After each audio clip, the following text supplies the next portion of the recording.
আসসালামু আলাইকুম, কি অবস্থা সবার? সকলকে আমন্ত্রণ জানাচ্ছি এসএসসি ফিজিক্সের আরেকটি বিশিষ্ট ক্লাসে। আজকের ক্লাসের মাধ্যমে পদার্থের অবস্থা ও চাপ অধ্যায়টার শুধু চাপ অংশটুকু আমরা কভার করব, এবং চাপ অংশটুকু কভার করার জন্য তোমাদের একটি ক্লাসে যথেষ্ট। আজকে ক্লাস করলে কিভাবে তুমি 100% বেনিফিট নিতে পারবে, তো হচ্ছে প্রথম ক্লাসটা মনোযোগ দিয়ে করবে। দ্বিতীয়ত নোট করবে এবং নোটগুলো আমাদের গ্রুপে পোস্ট করবে। অগ্রপথিক অগ্রপথিক গ্রুপে পোস্ট করবে। আর তুমি ক্লাসটা সম্পূর্ণ করার পরে একবার নোট পড়বে এবং তোমার বইটা একবার রিডিং দিবে, তাহলেই তোমার আশা করি সম্পূর্ণ ক্লিয়ার হয়ে যাবে এবং তুমি তারপর টেস্ট পেপার সলভ করতে পারবে আশা করি। তো চলো শুরু করা যাক। প্রথম যে টপিকটা আছে এই টপিকটা হলো ঘনত্ব। প্রথম টপিকটা হলো ঘনত্ব।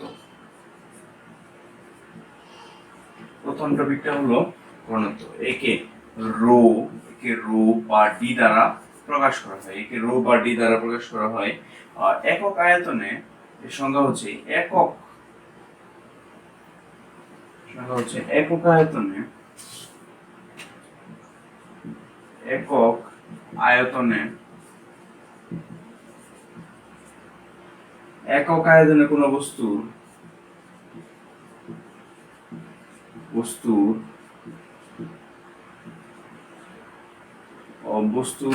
ভরকে তার উপাদানের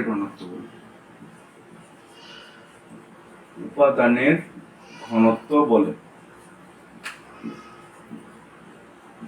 এখন তোমার যদি পরীক্ষায় এটি ক নাম্বারের প্রশ্ন আসতে পারে, কিন্তু তোমার একটা জিনিস ভুল হতে পারে। তুমি যদি এখানে উপাদান কথাটি উল্লেখ না করো, তাহলে তোমার কোনো নাম্বারই পাবে না। তাহলে আমরা কি করতে পারি? ভি আয়তনের বস্তুর ভর কত? এম। অতএব একক আয়তনে বস্তুর ভর কত? M by V. সংজ্ঞা অনুযায়ী এটাকে আমরা বলতে পারি ঘনত্ব, rho equal to M by V. এর একক কি? একক হচ্ছে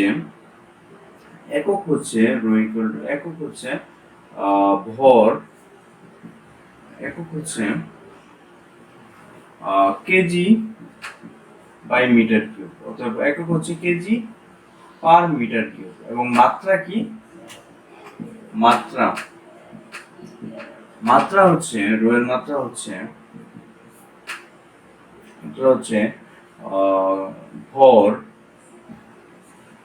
ভর বাই আয়তন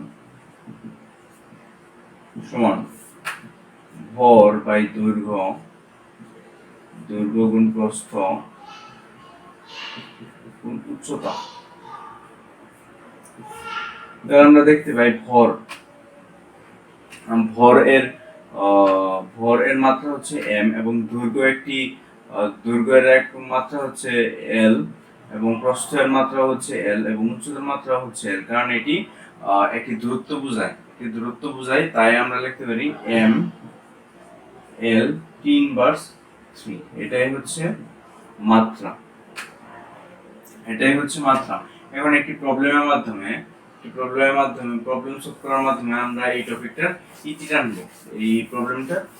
এই টপিকটা শেষ করব। টপিকটা হলো কোন একটি বস্তুর উচ্চতা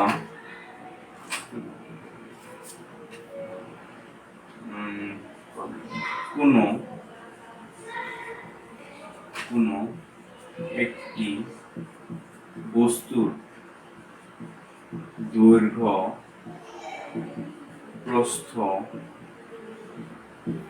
প্রস্থ উচ্চতা ও ভর পরিমাপ করে যথাক্রমে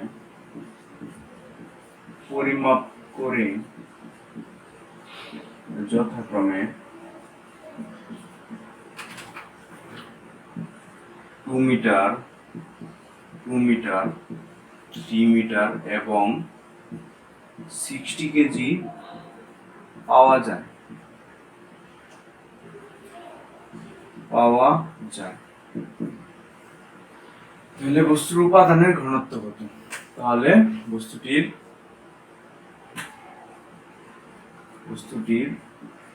উপাদানের ঘনত্ব কত? ঘনত্ব কত? উপাদানের ঘনত্ব কত? এখন আমরা কি কি টপিকে কি কি জানা আছে তা এখানে লিখে দিই। এখানে এখানে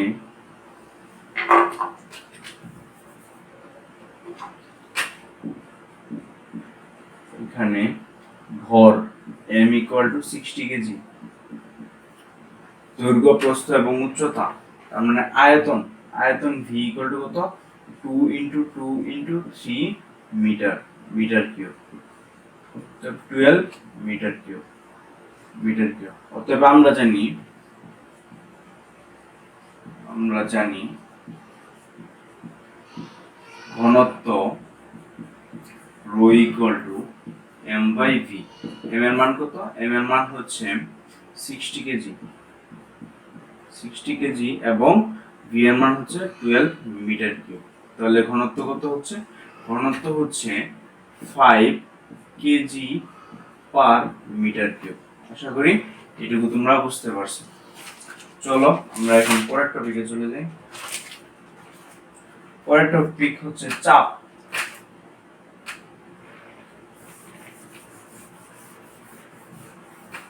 পরের টপিক হচ্ছে চাপ।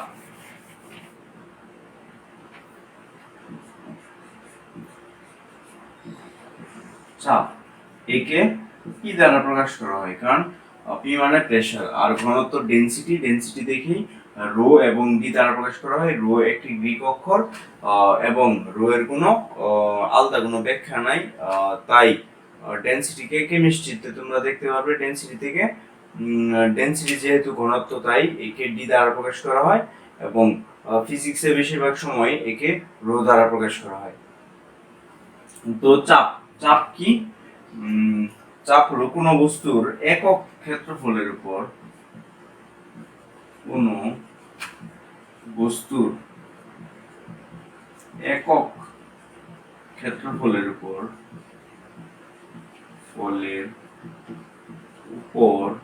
লম্বভাবে প্রযুক্ত বলকে চাপ বলে। অর্থাৎ এখানে কেসটা কি? এখানে কেসটা হলো এখানে একটা এইটুকু ক্ষেত্রফলের উপর একটা বস্তু আছে, বস্তুর উপর F বল প্রয়োগ করা হলো। এখানে ক্ষেত্রফল হলো a, অর্থাৎ a ক্ষেত্রফলের উপর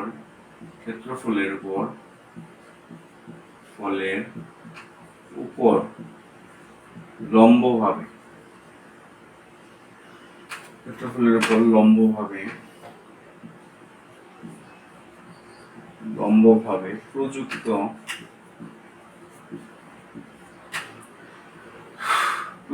বল F। অতএব একক ক্ষেত্রফলের উপর লম্বভাবে প্রযুক্ত বল F বাই A। অতএব চাপ equal to F by A। এখন এর একক কি? এককটা আমাদের জানতে হবে। F এর একক হলো নিউটন এবং ক্ষেত্রফলের একক হলো মিটার। রো এর একক হলো নিউটন আর মিটার স্কয়ার। এই ক্ষেত্রফলের একক হচ্ছে মিটার স্কয়ার। চাপের একক হচ্ছে নিউটন পার মিটার স্কয়ার। কিন্তু বিজ্ঞানী প্যাসকেলের নাম অনুসারে একে প্যাসকেল নামে ডাকা হয়। বিজ্ঞানী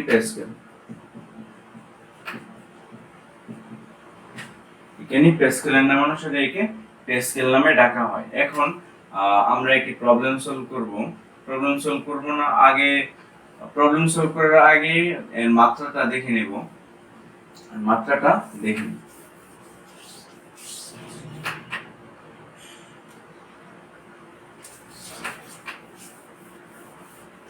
মাত্রা মাত্রা মাত্রা হচ্ছে P ইকুয়াল টু বল বাই ক্ষেত্রফল। বলকে আমরা ভাঙালে পাই F ইকুয়াল টু m ভর ইনটু ত্বরণ, ভর ইনটু ত্বরণ বাই ক্ষেত্রফল। ক্ষেত্রফলকে আমরা ভাঙাতে পাই দৈর্ঘ্য গুণ প্রস্থ, দৈর্ঘ্য গুণ প্রস্থ। কে ভাঙালে পাই দৈর্ঘ্য গুণ প্রস্থ, এবং ত্বরণকে ভাঙালে পাই আমরা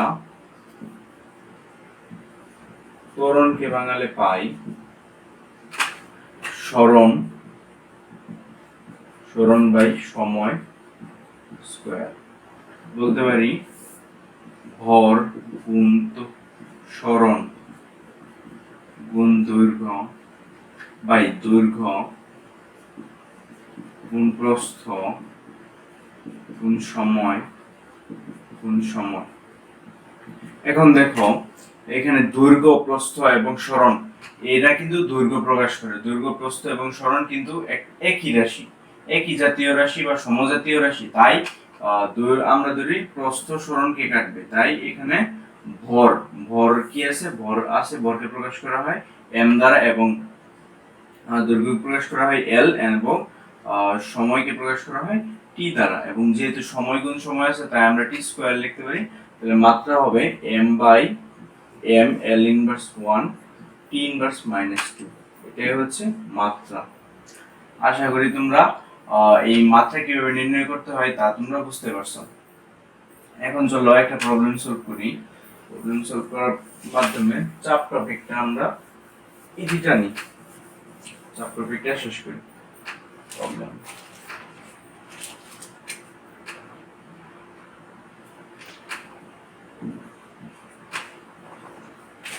একটি ইটের দৈর্ঘ্য, প্রস্থ ও উচ্চতা যথাক্রমে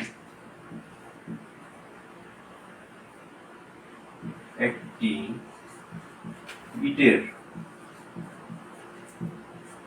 দৈর্ঘ্য, প্রস্থ ও উচ্চতা যথাক্রমে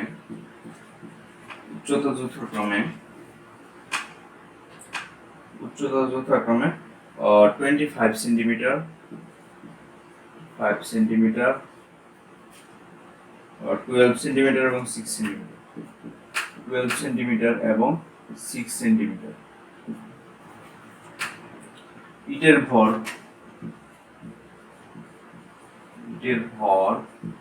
2.25 কেজি।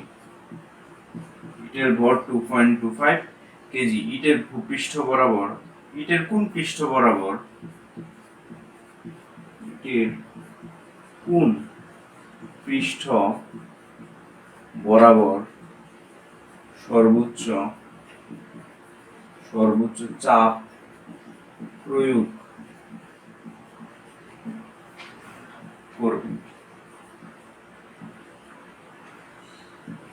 তাহলে আমরা ইটটা আগে এঁকে নেই, তারপরে দেখি। ইটটা যদি আমরা এভাবে এঁকে নেই,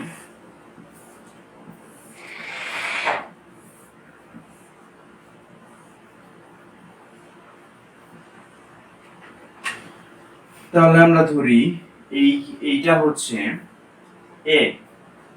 a ইকুয়াল টু, মানে দৈর্ঘ্য a equal to 25 centimetre, 25 centimetre. a equal to, এখানে না লিখি, a equal to 25 centimetre equal to 0.25 metre. এবং এই দৈর্ঘ্যটা হচ্ছে b, b বা প্রস্থ, b ইকুয়াল টু 12 সেন্টিমিটার বা 0.12 মিটার। এইটাকে ধরি c হচ্ছে 0.6 সেন্টিমিটার, 6 সেন্টিমিটার বা 0.06 মিটার। তাহলে আমরা আমরা 6টা তল পাচ্ছি। দেখো তো, এই তল এবং এই তল কিন্তু সমান চাপ প্রয়োগ করবে, কারণ ক্ষেত্রফল সমান। আবার এই তল এবং এই তল সমান চাপ প্রয়োগ করবে, কারণ এইগুলোর ক্ষেত্রফল সমান। আবার এই তল, নিচের এই তলটা এবং উপরের এই তলটা সমান চাপ প্রয়োগ করবে, কারণ এদের ক্ষেত্রফল সমান। তাহলে আমরা যদি তিনটা ক্ষেত্রফল বার করি, তিনটা তলের ক্ষেত্রফল বার করি, তাহলে আমাদের অ্যাকচুয়ালি 6টা তলের ক্ষেত্রফল এমনিতেই হয়ে যাচ্ছে। তাহলে তিনটা তলের ক্ষেত্রফল যদি আমরা বের করি, তিনটা তলের ক্ষেত্রফল এবি তলের ক্ষেত্রফল হচ্ছে 0.25 ইনটু 0.12 মিটার স্কয়ার। এটার आंसर কত? 0.25 ইনটু 0.12 0.03 মিটার স্কয়ার। আচ্ছা, এখন বিসি তলের ক্ষেত্রফল কোনটা? বিসি তলের ক্ষেত্রফল হচ্ছে 0.12 ইনটু 0.06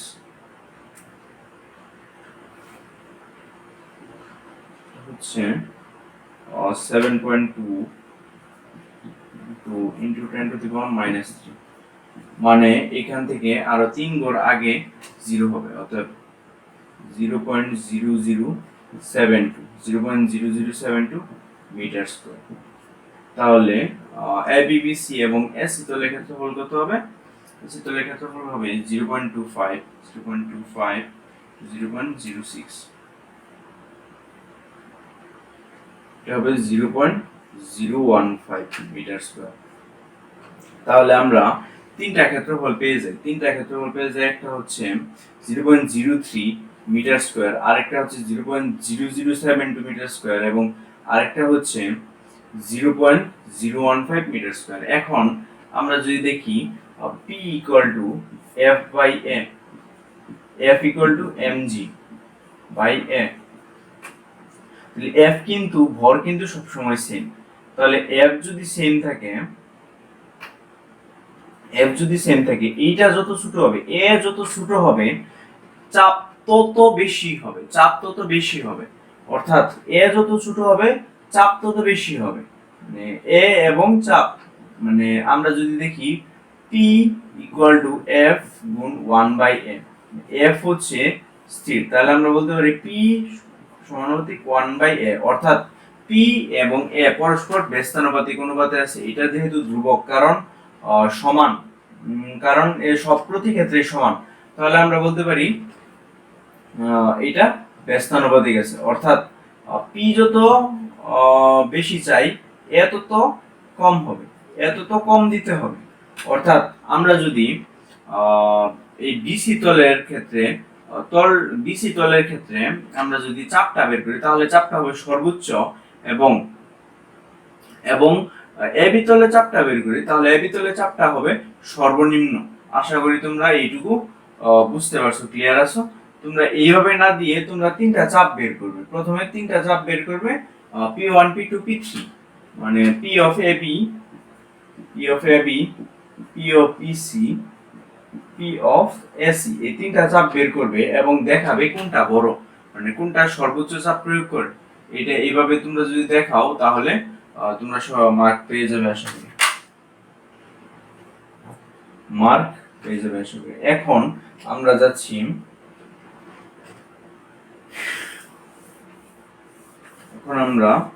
চাপ সম্পর্কে একটা প্রতিবেদন দেখব। দেখাও যে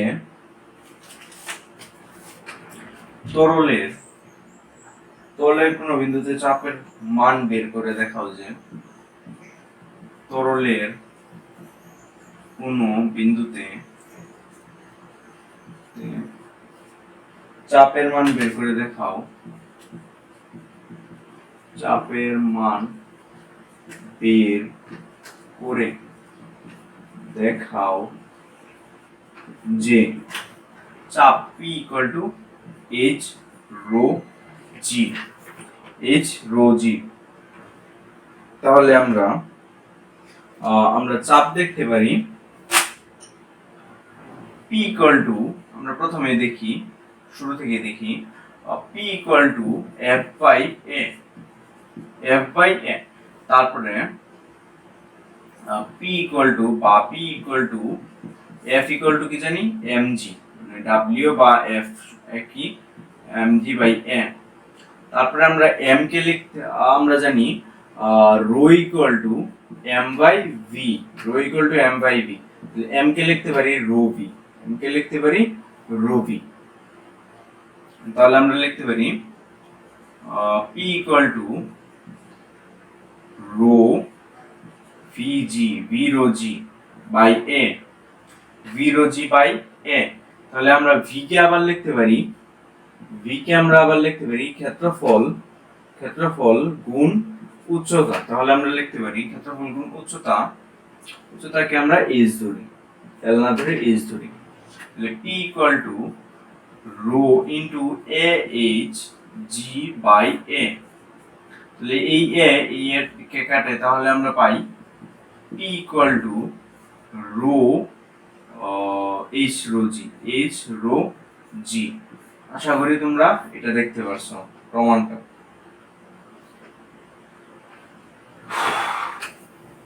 এখন চলো একটা প্রবলেম সলভ করি।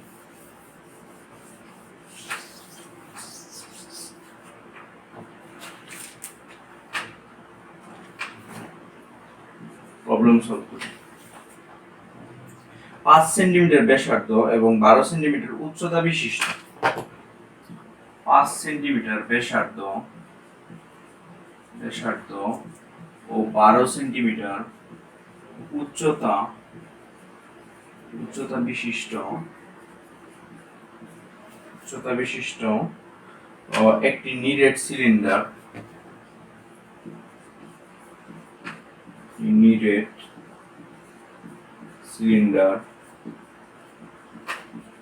সিলিন্ডার 12 মিটার গভীরতা বিশিষ্ট, 12 মিটার গভীরতা বিশিষ্ট, 12 মিটার গভীরতা বিশিষ্ট একটি পানিপূর্ণ কূপের মধ্যে ছেড়ে দেওয়া হলো, একটি পানিপূর্ণ কূপের মধ্যে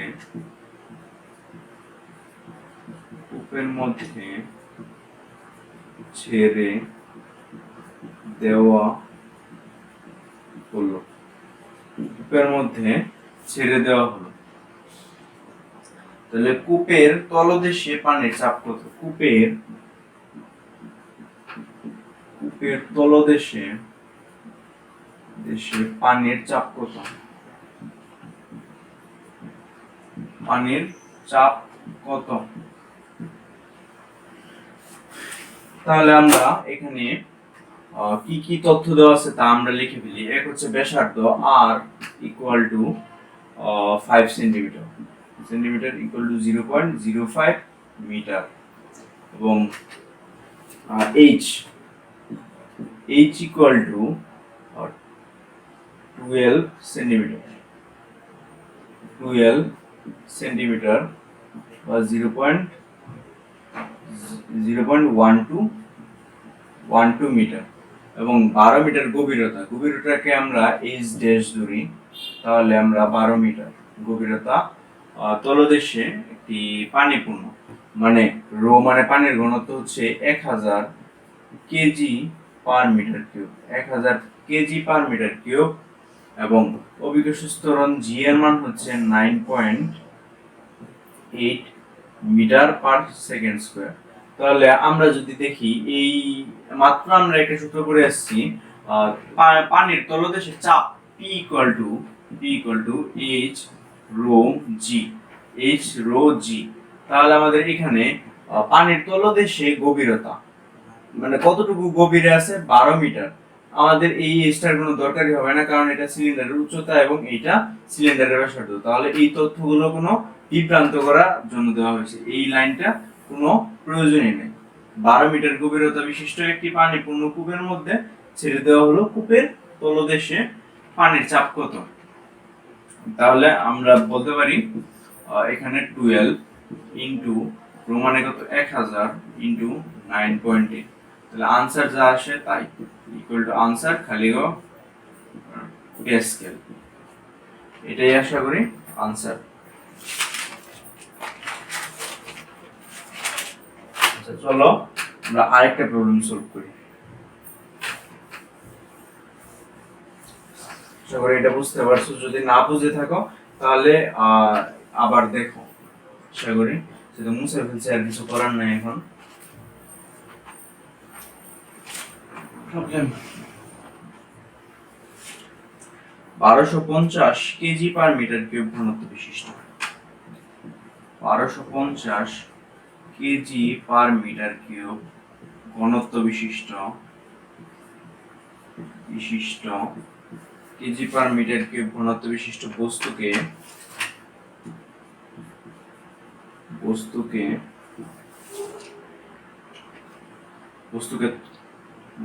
10 মিটার গভীর তরলে 10 মিটার গভীর তরলে ডুবালে চাপ কত?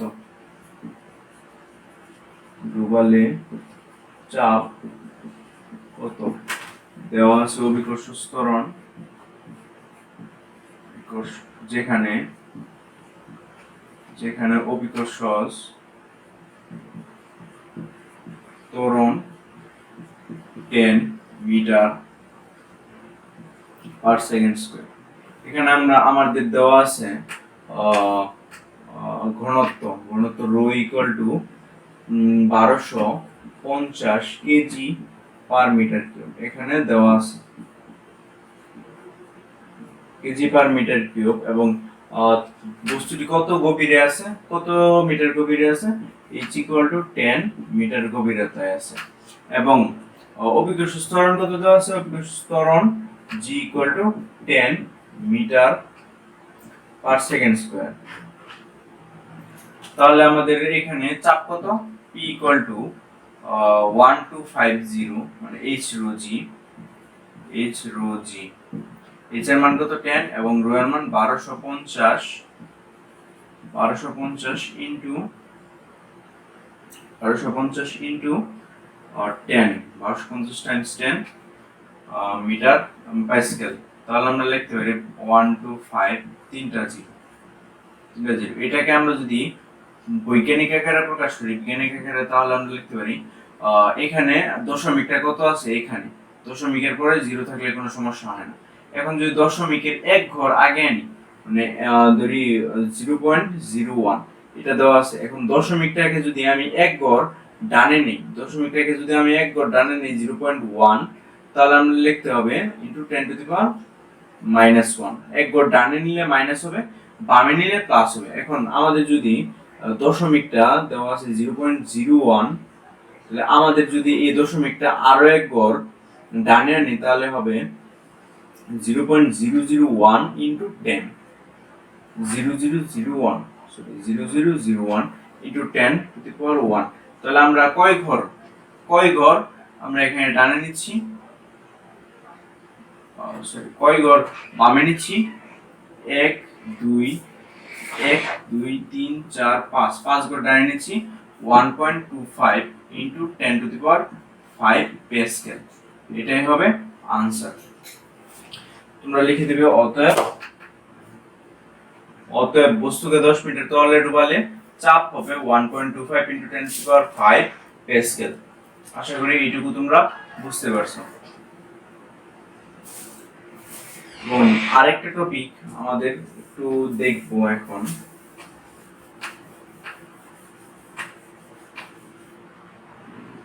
একটা টপিক হচ্ছে P equal to H rho G। আমরা এইটুকু দেখছি। এখন আমাদের কোন একটা বস্তুর ক্ষেত্রে রো সেম এবং পানির গভীরতায় গেলেও G এর মানও কোনো চেঞ্জ হয় না, G সেম, রো এবং G সেম। তাহলে আমরা বলতে পারি না P ইকুয়াল টু H গুণ ধ্রুবক। অতএব বলতে পারি যে P equal two P proportional to H, মানে P এবং H পরস্পর সমানুপাতিক। অর্থাৎ গভীরতা যত বাড়বে বস্তুর উপর চাপের পরিমাণ ঠিক ততই বাড়বে, মানে সমানুপাতিক হারে বাড়বে। আশা করি এইটুকু তোমরা ক্লিয়ার না থাকলে আবার দেখার এই রইল। এখন আমরা দেখব প্লবতা। টপিক হচ্ছে প্লবতা।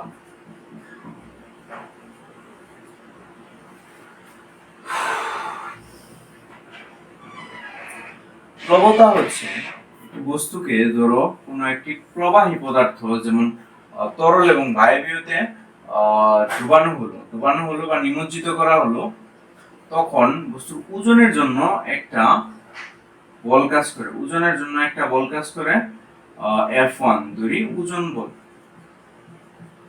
বল, এবং এখানে ঊর্ধ্বমুখী বল একটা কাজ করে, পানি বা প্রবাহী বস্তুটা একটা বাধা দেয়, এটা হচ্ছে F2 হচ্ছে ঊর্ধ্বমুখী প্রবাহী, ঊর্ধ্বমুখী বল। এখন প্লবতা বা লব্ধি বল বা রেজাল্টেন্ট, মানে লব্ধি বল বলতে দুটি বলের জ্যামিতিক যোগফল, অর্থাৎ দুটি বল একসাথে ক্রিয়া করলে এমন একটি বল তৈরি হতো যে বলটি আর কি দুটি বলের প্রতিনিধিত্ব করতো, যে এই দুইটি বল মিলে একটি বলে পরিণত হয়ে গেছে, এইটাই আর কি লব্ধি বল বোঝাচ্ছে এখানে। লব্ধি বল বা প্লবতা, এই লব্ধি বলকে প্লবতা বলে। লব্ধি বল বা প্লবতা হচ্ছে F2 মাইনাস F1। তাহলে আমরা এখানে প্লবতার সংজ্ঞাটা কি দাঁড়ায়? প্লবতার সংজ্ঞাটা দাঁড়ায়, আমি একটু ক্লিয়ার করে লিখে দিচ্ছি, কোন বস্তুকে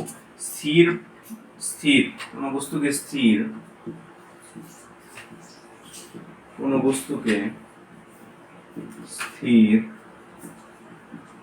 তরল বা বায়বীয়, অর্থাৎ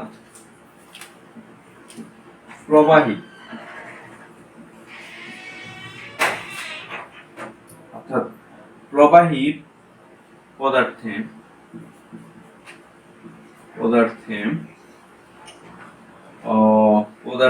আংশিক বা সম্পূর্ণরূপে নিমজ্জিত করলে,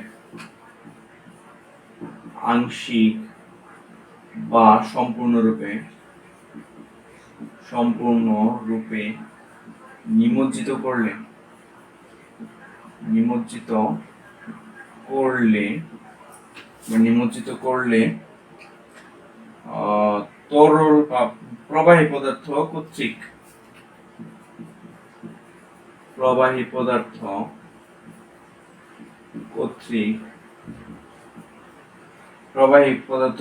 কর্তৃক বস্তুর উপর ঊর্ধ্বমুখী লব্ধি বল, বস্তুর উপর ঊর্ধ্বমুখী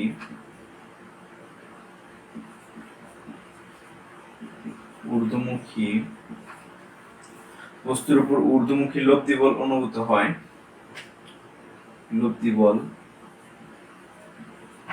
অনুভূত হয়, তাকে প্লবতা বলে।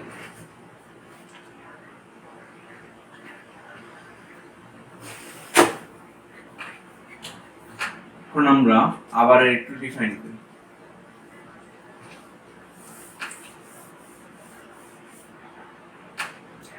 আশা করি এই সংজ্ঞাটা তোমরা তুলে নিছো। তাহলে আমরা এই প্লবতাটা গাণিতিকভাবে দেখব। প্লবতাকে আমরা একটু গাণিতিকভাবে বিশ্লেষণ করব। প্লবতা, ধরি এটি একটি পানির ড্রাম আছে, এখানে পানি পূর্ণ আছে এবং এখানে একটি বস্তু নিমজ্জিত করা হলো।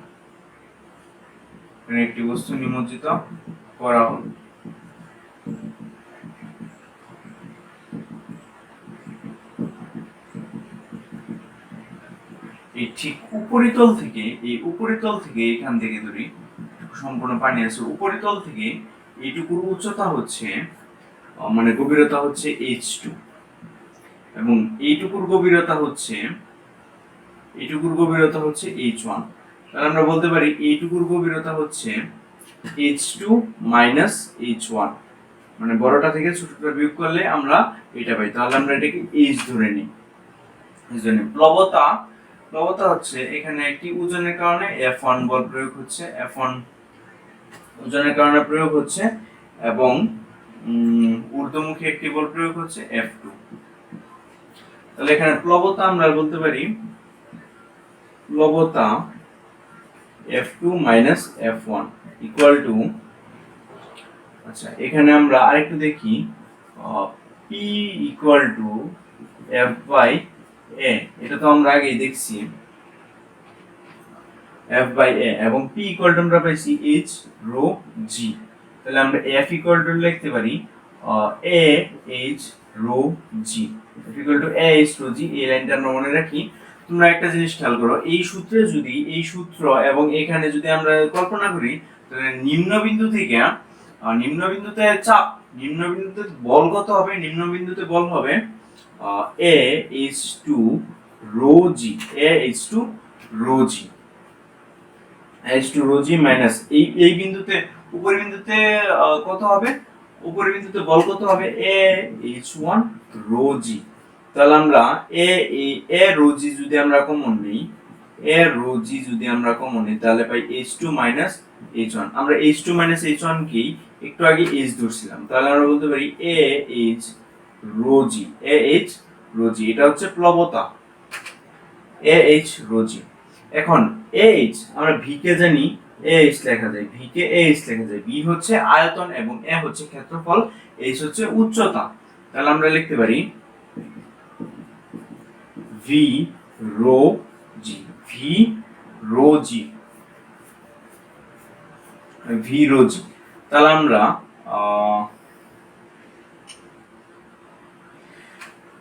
এটাকে বলতে পারি বস্তু কর্তৃক, মানে এটাকে রো ভি রো বা রো ভি কে আমরা এম লিখতে পারি, তাহলে আমরা লিখতে পারি এম জি। তাহলে এটাকে আমরা ডাব্লিউ দ্বারা প্রকাশ করি। আমরা বলতে পারি বস্তু কর্তৃক অপসারিত তরলের ওজন,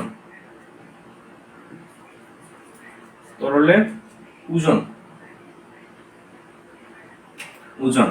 এটুকু আমি আরেকবার রিভিউ করে দিচ্ছি বোঝার সহজ সুবিধার্থে। তা হচ্ছে আমরা ধরি একটি ড্রামের মধ্যে একটি বস্তু নিমজ্জিত আছে যার সর্বনিম্ন বিন্দু থেকে সর্বনিম্ন মানে উপরিতল থেকে সর্বনিম্ন বিন্দুর দূরত্ব হচ্ছে মানে H2, এবং উপরিতল থেকে সর্বোচ্চ উপরের বিন্দুটার দূরত্ব হচ্ছে H1, এবং এই ইয়েটার দৈর্ঘ্য হবে H2 মাইনাস H1, মানে এই বস্তুটার দৈর্ঘ্য হবে H2 minus H1 equal to H আমরা ধরে নিই। তাহলে আমরা প্লবতাকে আমরা কি পাই? প্লবতা হচ্ছে এখানে ঊর্ধ্বমুখী একটা বল কাজ করে এবং ওজনের কারণে আরেকটা বল কাজ করে। এখানে ঊর্ধ্বমুখী বল একটা কাজ করে এবং ওজনের কারণে একটা বল কাজ করে। এই ঊর্ধ্বমুখী বল এবং ওজনের বলের লব্ধি হচ্ছে প্লবতা। দেখো আমরা যদি দুটি বিপরীত দিকে কাজ করা F1 এবং F2 বিপরীত দিকে কাজ করা বলের উদাহরণ নেই, তাহলে আমরা দেখতে পাই এদের লব্ধি হচ্ছে F1 মাইনাস F2। ধরি F1 গ্রেটার দেন F2, মানে লব্ধি F1 হবে, আর উল্টা হবে F2 মাইনাস F1 যখন F2 গ্রেটার দেন F1। তাহলে আমরা এখানে এইটুকু বুঝতে পারছি। তাহলে প্লবতাকে আমরা বলতে পারি F2 মাইনাস F1। তাহলে আমরা একটু আগে জানতাম P equal to F by A, এবং আবার একটু আগে প্রমাণ করছি P equal to H rho G। তাহলে আমরা এই দুইটা সম্পর্কে চিন্তা করি, F ইকুয়াল টু আমরা লিখতে পারি AH rho G, AH rho G। এখন দেখো তোমাদের এখানে আমরা যদি এই সূত্রের ক্ষেত্রে এই সূত্রটা F এর মানে বলটা যদি আমরা এই সূত্রের আন্ডারে ফেলি, তাহলে এখানে জাস্ট নিম্নতলে যদি আমরা এই বলটা নির্ণয় করতে যাই, F2 বলটা নির্ণয় করতে যাই, তাহলে আমাদের এই সূত্রটা ফেলতে হবে। এই সূত্র ফেললে আমাদের H টা শুধু চেঞ্জ হবে এবং এটা কোনো চেঞ্জ হবে না। এই বস্তুটার তলের ক্ষেত্রফল হচ্ছে A, এটা কোনো চেঞ্জ হবে না। আবার ঠিক একইভাবে এই বিন্দু থেকে যদি আমরা এই বিন্দুতে আমরা যদি বল নির্ণয় করতে চাই এই ওজন বলটা, তাহলে আমরা পাই AH1 রো জি। তাহলে আমরা a রো জি যদি আমরা কমন নিই তাহলে পাই H2 H1 H2 H1। তাহলে আবার H2 H1 কি লেখা যায় H, তাহলে লিখতে পারি AH রো জি, AH রো জি। আমরা রো ভি মানে রো ভি কে আমরা কি লিখতে পারি m, m equal two mg। তাহলে আমরা এখানে বলতে পারি mg ইকুয়াল টু w। এখানে বস্তু কর্তৃক অপসারিত তরলের ওজনকেই প্রকাশ করছে প্লবতা। তাহলে আমরা বলতে পারি প্লবতা মানে কি, প্লবতা মানে কি, প্লবতা প্লবতা হচ্ছে বস্তু কর্তৃক অপসারিত তরলের ওজন, বস্তু কর্তৃক অপসারিত তরলের ওজন, বস্তু কর্তৃক অপসারিত তরলের ওজন, এটাই হচ্ছে প্লবতা। তোমরা এক কথায় মনে রাখবে, এইটুকু এক কথায় মনে রাখবে আশা করছি। তাহলে চলো এই থিওরিটা যেহেতু বোঝা শেষে, এখন থিওরিটা পাকাপোক্ত করার জন্য আমরা কিছু প্রবলেম সলভ করি যাতে আমাদের থিওরি বুঝতে আরো সুবিধা হয়। থিওরি তো আমাদের বুঝা শেষ, এখন আমাদের ম্যাথ কিভাবে অ্যাপ্রোচ করব, প্রবলেম কিভাবে অ্যাপ্রোচ করব তা আমরা দেখব।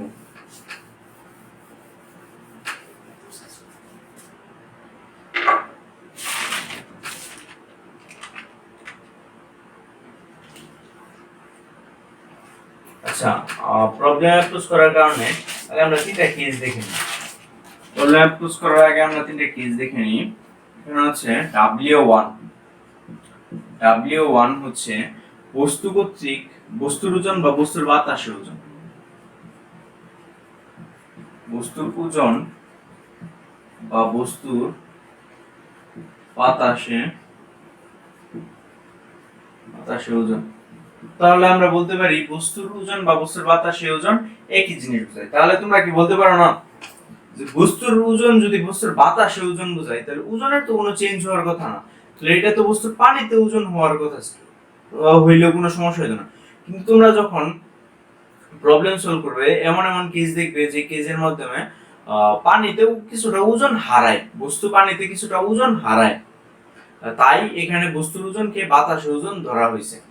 এবং W2 হচ্ছে বস্তু কর্তৃক অপসারিত তরলের ওজন, W2 বস্তু কর্তৃক অপসারিত তরলের ওজন বা প্লবতা। তাহলে আমাদের কেস 1 এ যদি W1 গ্রেটার দ্যান W2 হয় তাহলে কি হবে জানো, বস্তুটি পানিতে ডুবে যাবে, বস্তুটি পানিতে ডুবে যাবে।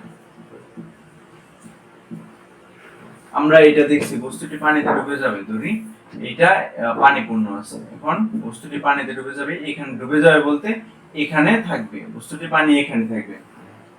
2 W1 ইকুয়াল টু W2 হলে বস্তুটি নিমজ্জিত অবস্থায় থাকবে, বস্তুটি নিমজ্জিত অবস্থায় থাকবে, বস্তুটি নিমজ্জিত অবস্থায় থাকবে। নিমজ্জিত অবস্থা বলতে কি বোঝায়, নিমজ্জিত অবস্থা বলতে পানির এখানে কোনো এক বিন্দুতে বস্তুটা আছে, মানে ডুবেও নাই আবার সম্পূর্ণ ভাসেও নাই। আর যদি 3 নাম্বার কেসে W1 লেস দেন W2 হয় তাহলে বস্তুটি ভেসে থাকবে।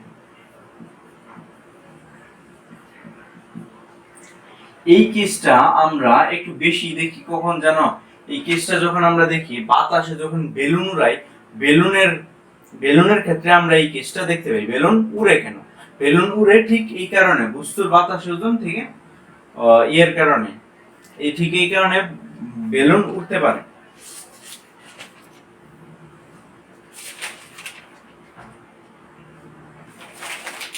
চলো আমরা এখন কিছু প্রবলেম সলভ করি।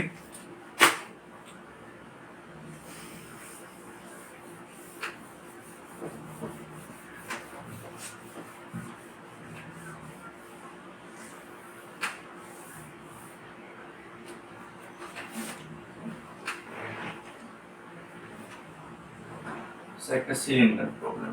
প্রথমে একটা সিলিন্ডার দেওয়া আছে, কাম দেওয়া আছে,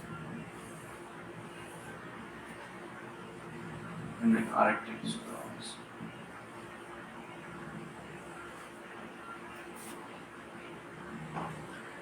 এইটুকুর দৈর্ঘ্য হচ্ছে 1 মিটার, 1 মিটার, দৈর্ঘ্য হচ্ছে 1.5 মিটার, 5 মিটার। প্রশ্নটা হচ্ছে সিলিন্ডারের পি কিউ তলের ক্ষেত্রফল, সিলিন্ডারের পি কিউ তলের ক্ষেত্রফল, পি কিউ তলের ক্ষেত্রফল 1.5 মিটার স্কয়ার, 1.5 মিটার স্কয়ার। পানির ঘনত্ব 1000 মিটার কিউব, পানির ঘনত্ব 1000 KG per metre cube, KG per metre cube, এবং অভিকর্ষ ত্বরণ g = 9.8 metre per second square. দেখাও যে বস্তুটির উপর, দেখাও যে বস্তুটির উপর পানি, বস্তুটির উপর পানি, বস্তুটির উপর পানি যে ঊর্ধ্বমুখী লব্ধি বল প্রয়োগ করে, যে ঊর্ধ্বমুখী লব্ধি বল প্রয়োগ করে, লব্ধি বল প্রয়োগ করে তা বস্তু কর্তৃক অপসারিত পানির ওজনের সমান, তা বস্তু কর্তৃক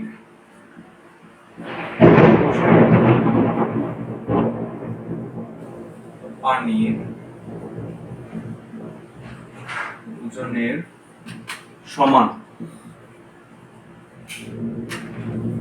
অর্থাৎ সেম কথাই বলছে, লব্ধি বল মানে ঊর্ধ্বমুখী লব্ধি বল সমান প্লবতা, একই কথা বলছে। এটা আমাদের প্রমাণ করতে হবে। এখন প্রমাণ করতে হবে কি, ধরি PQRS, PQRS, PQRS এত আছে 1. ঊর্ধ্বমুখী বল, তাহলে আমরা এই দিকে একটা বল প্রয়োগ করছে, এখানে বলটা হচ্ছে F, ধরি এখানে F2, F2 জানি AH rho g, AH rho g। এখানে H এর মান কত, এখানে A এর মান হচ্ছে 1.5 মিটার স্কয়ার, A এর মান হচ্ছে 1.5 মিটার স্কয়ার, এবং H এর মান হচ্ছে এই দেখো 1.5, এখানেও H = 1.5, রো তো 1000, 1.5 * 1.5 * 1000 * 9.8, এটাই হচ্ছে ঊর্ধ্বমুখী বল। ঊর্ধ্বমুখী বলটা কত আসে আমরা দেখি, 1.5 1000 *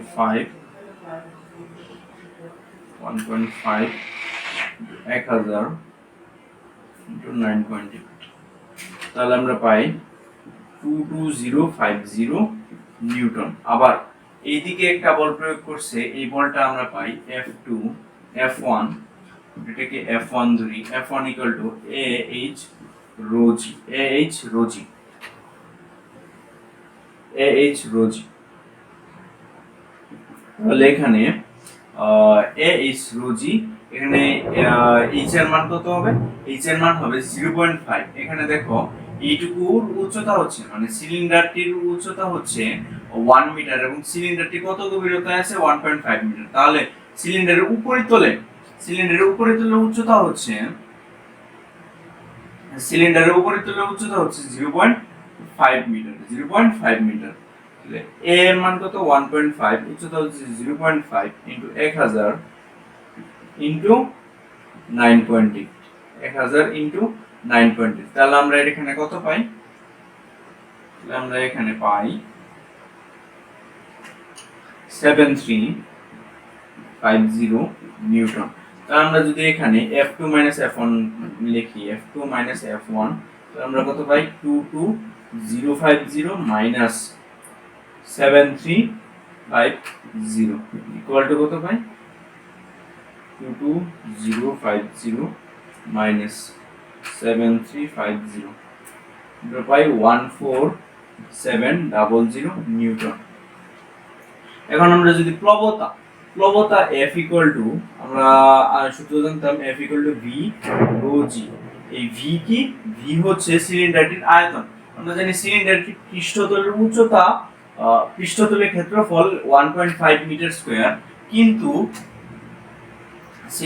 এবং সিলিন্ডারটির উচ্চতা হচ্ছে 1 মিটার। তাহলে আমরা এখানে পাই সিলিন্ডারটির আয়তন হবে 1.5 ইনটু 1 ইকুয়াল টু 1.5। তাহলে আমরা লিখতে পারি 1.5 ইনটু রো কত? 1000 ইনটু 9.8। তাহলে आंसर কত আসে? आंसर আসে 1.5 ইনটু 1000 ইনটু 9.8। দেখো आंसर আসে 14700। অর্থাৎ এটা ম্যাথমেটিক্যালি প্রমাণিত। আমি শুধু তোমাদের থিওরিটা পড়িয়ে দিলাম, ম্যাথমেটিক্যাল কোনো প্রুফ দেখালাম না। এটা তো হয় না। দেখো ম্যাথমেটিক্যালি এটা সঠিক। আমি মাত্র যে থিওরিটা দেখলাম, এই থিওরিটা সঠিক। গতকাল যখন আমি এই ক্লাসটি রেকর্ড করছিলাম, ঠিক তখনই এই প্রবলেমটি করানোর সময় কারেন্ট চলে যায়। তো চলো আজকের এই প্রবলেম থেকে ক্লাসটা শুরু করি। আজকে প্রবলেমটা কি হলো? একটা সিলিন্ডারের PQ তলের ক্ষেত্রফল এটা হচ্ছে 1.5 মিটার স্কয়ার, এবং পানির ঘনত্ব হচ্ছে 1000 কেজি পার মিটার কিউব, এবং অভিকর্ষ ত্বরণ জি এর মান 9.8 মিটার পার সেকেন্ড স্কয়ার।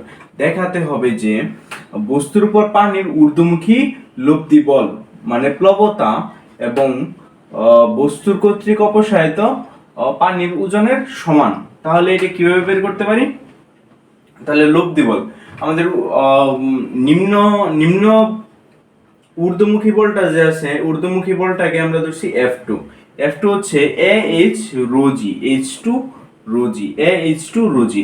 এখানে A হচ্ছে 1.5, H2 হচ্ছে 1.5, এখানে দেখছো এখান থেকে 1.5 মিটার গভীর, এবং AH2 1.5, এবং রো তো 1000, এবং জি এর মান 9.8 মিটার পার সেকেন্ড স্কয়ার।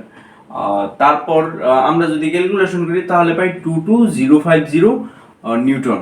এবং আমরা যদি এই নিম্নমুখী বলটা যদি দেখি F1 হচ্ছে H1 রো জি। H1 কত? H1 তোমরা দেখো, H1 কিন্তু এই বিন্দু থেকে এই পর্যন্ত H1, এখান থেকে এই পর্যন্ত H1, এখান থেকে এই পর্যন্ত H1টা কত? H1 হবে 1.5 মিটার মাইনাস 1 মিটার, তাহলে পাই 0.5 মিটার। তাহলে আমরা পাই এ এর মান কত? 1.5, এবং H1 এর মান 0.5, এবং 1 এর মান 1000 নিউটন, 1000 ইনটু জি এর মান 9.8। তাহলে আমরা F1 এর মান পাই, নিম্নমুখী বল পাই 7350 নিউটন। তাহলে আমরা ঊর্ধ্বমুখী লব্ধি বল মানে F2 F1, F2 যেহেতু বড় তাই F2 F1 কত পাই? 22050 মাইনাস 7350, তাহলে আমরা পাই 14700 নিউটন। তাহলে আমরা পাই F ইকুয়াল টু, আবার এটাই হচ্ছে ঊর্ধ্বমুখী লব্ধি প্রতিক্রিয়া বল, ঊর্ধ্বমুখী লব্ধি বল। তাহলে আবার প্লবতা F ইকুয়াল টু আমরা জানি V রো জি। V এর মান কত? V এর মান 1.5, কারণ আমরা জানি V equal to AH। A এর মান কত? 1.5, A এর মান 1.5, এবং H এর মান হলো 1, তাহলে আমরা পাই V ইকুয়াল টু 1.5, অর্থাৎ সিলিন্ডারটির আয়তন হচ্ছে 1.5, এবং পানির ঘনত্ব হচ্ছে 1000, এবং অভিকর্ষ ত্বরণ হচ্ছে 9.8। তাহলে আমরা এখানে আনসারটা পাই, ক্যালকুলেশন করার পরে 14700, আনসারটা পাই 14700 নিউটন, 14700 নিউটন। তাহলে তোমরা দেখতেই পাচ্ছ এখানে ঊর্ধ্বমুখী প্রতিক্রিয়া বল, ঊর্ধ্বমুখী লব্ধি বল ঊর্ধ্বমুখী লব্ধি বল এবং এখানে বস্তু কর্তৃক অপসারিত তরলের ওজন সেম, ওজন সেম, তাহলে আমাদের দেখানো হলো, তাই দেখানো হলো।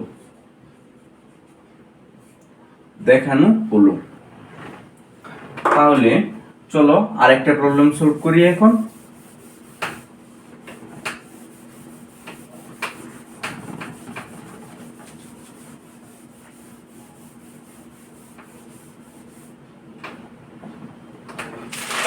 আরেকটা প্রবলেম, 200 গ্রাম ভরের একটি আয়তাকার বস্তুর ক্ষেত্রফল, 200 গ্রাম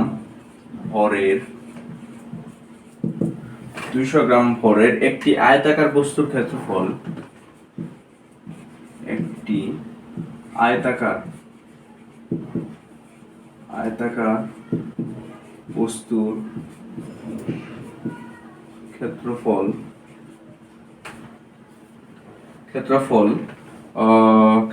কত? ক্ষেত্রফল ও উচ্চতা যথাক্রমে যথাক্রমে 24 সেন্টিমিটার কিউব এবং 3 সেন্টিমিটার, 24 সেন্টিমিটার স্কয়ার ও 3 সেন্টিমিটার।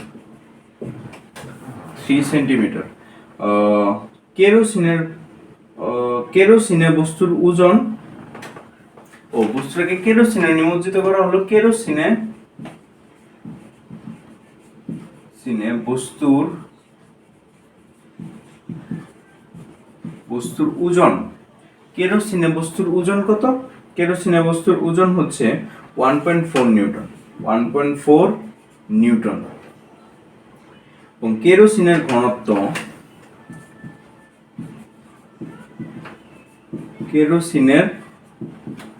ঘনত্ব, 800 KG per metre cube, 800 KG per metre cube. বস্তুটি আর্কিমিডিসের নীতি মেনে চলে কিনা? প্রশ্ন হচ্ছে বস্তুটি আর্কিমিডিসের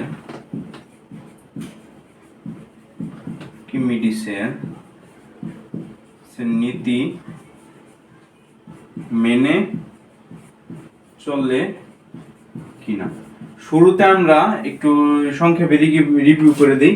আর্কিমিডিসের নীতি কি? আর্কিমিডিসের নীতি হলো বস্তুর হারানো ওজন এবং বস্তু কর্তৃক অপসারিত তরলের ওজন সমান বস্তুর হারানো ওজন। আর্কিমিডিসের নীতি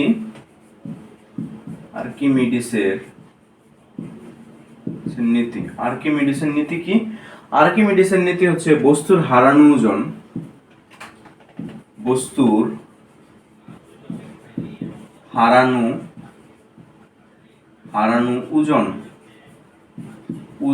সমান বস্তু কর্তৃক অপসারিত তরলের ওজন, বস্তু কর্তৃক অপসারিত তরলের ওজন, বস্তু কর্তৃক অপসারিত তরলের ওজন। তাহলে আমরা বস্তুর বাতাসে ওজনটা আগে নির্ণয় করি। বস্তুর বাতাসে ওজন কি? বস্তুর বাতাসে ওজন W = mg। m এর মান কত? m এর মান কি দেওয়া আছে? আচ্ছা, বস্তুর বাতাসে ওজন W = mg, 200 গ্রাম দেওয়া আছে, ভরের 200 গ্রাম এবং g = 9.8। 200 গ্রাম ইনটু 200 গ্রাম মানে 0.2 গ্রাম, 0.2 KG, 2 KG into 9.8 equal to Newton, মানে নিউটন সমান কত পাই? 0.2 ইনটু 9.8, তাহলে আমরা পাই 1.96 নিউটন। আবার বস্তুটির কেরোসিন ওজন কত? কেরোসিনে ওজন 1.4 নিউটন। বস্তুটির কেরোসিনের ওজন 1.4 নিউটন। তাহলে বস্তুটি ওজন হারায়, বস্তুটির হারানো ওজন, বস্তু কিছুটা ওজন হারায়, যেহেতু বস্তুর বাতাসে ওজন এবং কেরোসিনের ওজন সেম না, তার মানে বস্তুটিকে কেরোসিনে নিমজ্জিত করলে বস্তুটি কিছু কিছু ওজন হারায়। তাহলে বস্তুটির হারানো ওজন, বস্তুটির হারানো ওজন, হারানো ওজন, বস্তুটির হারানো ওজন কত? বস্তুটির হারানো ওজন এটা কিন্তু W1, W1, তাহলে W minus W1 equal to 1.96 minus 1.4, 1.4, তাহলে আমরা পাই 0.56 মেবি, 96 minus 1.4, 0.56, 0.56 নিউটন। এটাই হচ্ছে বস্তুর হারানো ওজন, বস্তুর হারানো ওজন। আবার আমরা যদি বস্তু কর্তৃক অপসারিত তরলের ওজনটা বের করি, বস্তু কর্তৃক অপসারিত তরলের ওজন যদি আমরা W2 ধরি, বস্তু কর্তৃক অপসারিত তরলের ওজন, বস্তু কর্তৃক অপসারিত তরলের ওজন বা প্লবতা, বস্তু কর্তৃক অপসারিত তরলের ওজন বা প্লবতা W2 equal to V rho G, V rho G। এখানে V কে আমরা কি লিখতে পারি? ক্ষেত্রফল। V মানে আয়তন, আয়তন equal to ক্ষেত্রফল, ক্ষেত্রফল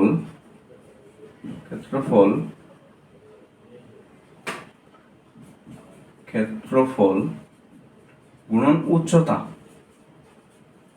ক্ষেত্রফল গুণন উচ্চতা, বস্তু কর্তৃক হারানো ওজন, বস্তু ক্ষেত্রফল গুণ উচ্চতা। তাহলে আমরা V equal to লিখতে পারি A into H। A এর মান কত? A এর মান 24 সেন্টিমিটার স্কয়ার ইনটু 3 সেন্টিমিটার। তাহলে আমরা সবগুলোকে মিটারে প্রকাশ করে নিই। সেন্টিমিটার দেখো, 1 সেন্টিমিটার ইকুয়াল টু 0.01 মিটার। তাহলে আমরা যদি 1 centimetre square, 1 centimetre into 1 centimetre করি, তাহলে আমরা কত পাই? 0.01 ইনটু 0.01 মিটার স্কয়ার। এটা তো তোমরা আশা করি বুঝতে পারছো। এখন 0.01, তাহলে আমরা কত পাই? এই দশমিকের গুণ কিভাবে নির্ণয় করতে হবে? দশমিকের আগে পূর্ণ সংখ্যাগুলো গুণ করে নিই এবং এখন গুনবো। দশমিকের পরে কতটি ঘর আছে? দশমিকের পরে দুইটি 4টি ঘর আছে। তাহলে এখানে দশমিক সংখ্যা কত? এখানে মোট সংখ্যা কতটি আছে? পূর্ণ সংখ্যা 1টি আছে। তাহলে একের 4 ঘর, এই একের নিচে দশমিকের আগে 4 ঘর ডানে শূন্য হবে, অর্থাৎ 0 0 0 0 0 0 0.0001। আশা করি এটা বুঝতে পারছো। তাহলে আমরা যদি মিটার কিউবকে সেন্টিমিটার কিউবকে মিটার কিউবে নিতে চাই, তাহলে এত দ্বারা গুণ করলেই আমাদের সেন্টিমিটার কিউবে চলে যাচ্ছে। তাহলে 24 ইন্টু 0.001 এবং 3 সেন্টিমিটার তো আমরা জানি 0.03 মিটার। তাহলে এইটুকু আমরা বুঝতে পারছি। তাহলে আমরা যদি আয়তনটা নির্ণয় করি, এখন যদি আমরা আয়তনটা নির্ণয় করি, আয়তনটা হবে 24 4 ইন্টু 0.001 ইন্টু 0.03, তাহলে আমরা পাই 7.2 ইন্টু 10 টু দি পাওয়ার -5, এটা কি মিটার কিউব। তাহলে আমরা এখানে v এর মান কত পাই? 7.2 into 10 to the power -5 metre cube into rho এর মান কত? 800 ইন্টু জি এর মান কত? 9.8। রো এর মান 800 কেন? কারণ এটা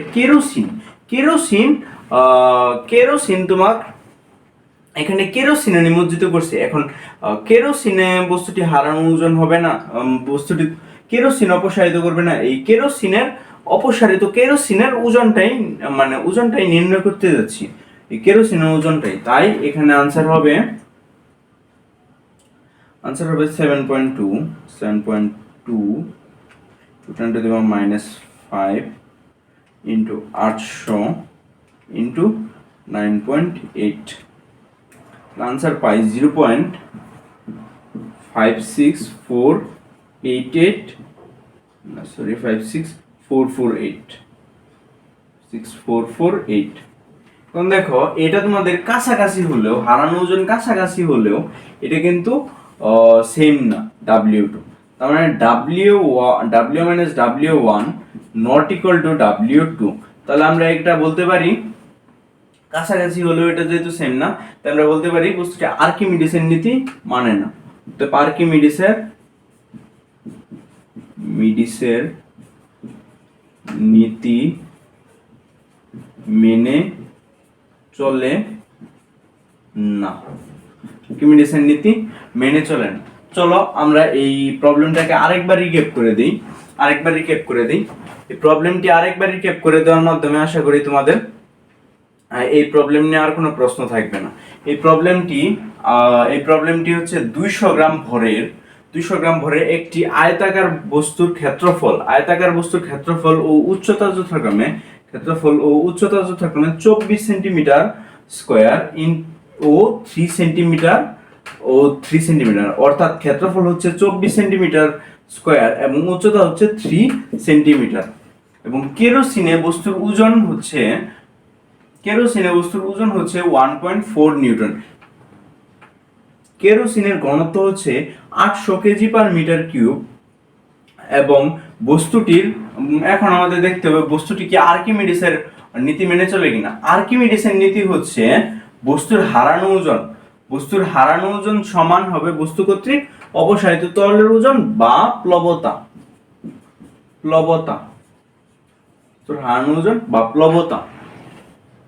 বস্তুর বাতাসে ওজন এবং বস্তুর তরলে ওজন সেম নাও হতে পারে। সেম হলে তো এটা মেনে চলে, আর যদি সেম না হয় তাই মেনে চলবে না। তাহলে আমরা এখানে বস্তুর বাতাসে ওজন কত পাই? বস্তুর বাতাসে ওজন পাই 1.96 নিউটন, এবং বস্তুটির কেরোসিনে ওজন পাই 1.4 নিউটন। বস্তুটি তাহলে ওজন কিছুটা হারায়, যেহেতু বস্তুর বাতাসে ওজন এবং কেরোসিনের ওজন সেম না, তাই বস্তু ওজন হারায় কতটুকু? W minus W1। বাতাসে ওজন থেকে কেরোসিনের ওজন বাদ দিলেই হারানো ওজনটা পাওয়া যাবে। তাই 1.96 মাইনাস 1.4, তাহলে পাই 0.56 নিউটন। তাহলে বস্তু কর্তৃক অপসারিত তরলের ওজন বা প্লবতা সমান কি পাই? আমরা জানি প্লবতা সমান W equal to V rho g. এখন তোমরা বলতে পারো এখানে F তো আমরা লিখলাম না। দেখো ওজন এক ধরনের বল, F হচ্ছে আরেক ধরনের বল, প্লবতা হচ্ছে আরেক ধরনের বল। প্লবতা হচ্ছে বস্তু কর্তৃক ঊর্ধ্বমুখী প্রলব্ধি বল, তাই আমরা এটা লিখতে পারি W2 equal to V rho g. তাহলে আমরা V রো জি, এখানে V এর মান আমরা কত পাচ্ছি?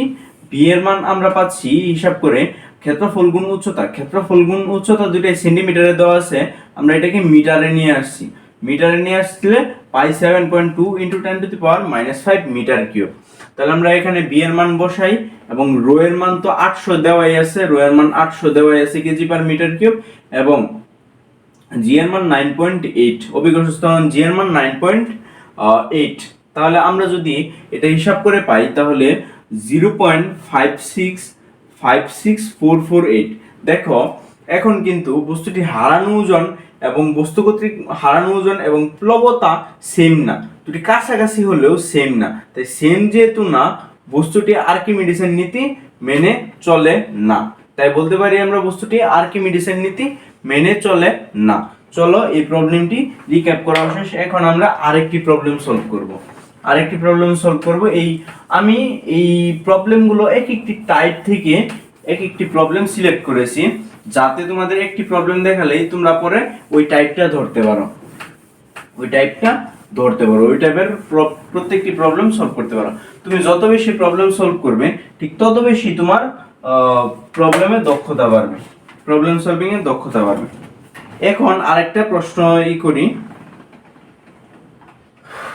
এখন আরেকটা প্রবলেম সলভ করব। হচ্ছে এক টুকরা কাঠ পানিতে ভাসিয়ে দিলে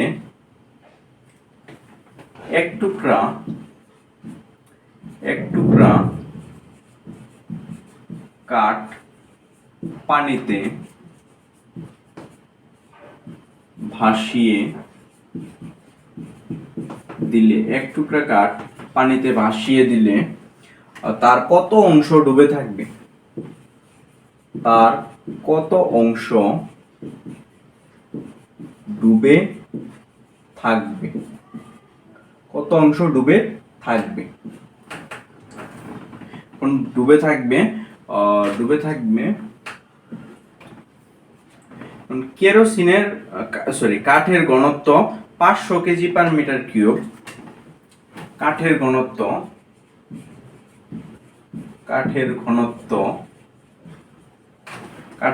500 KG per metre cube.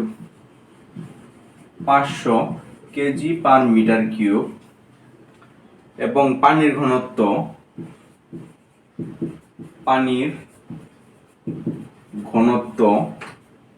1000 KG per metre cube. 1000 KG per metre cube. 1000 KG per metre cube. এখন তোমরা এই প্রবলেমটাকে আমরা একটু চিন্তা করি। এই প্রবলেমটা হচ্ছে, ধরো একটি ড্রামে একটি কাঠ ভাসিয়ে রাখলে, এখানে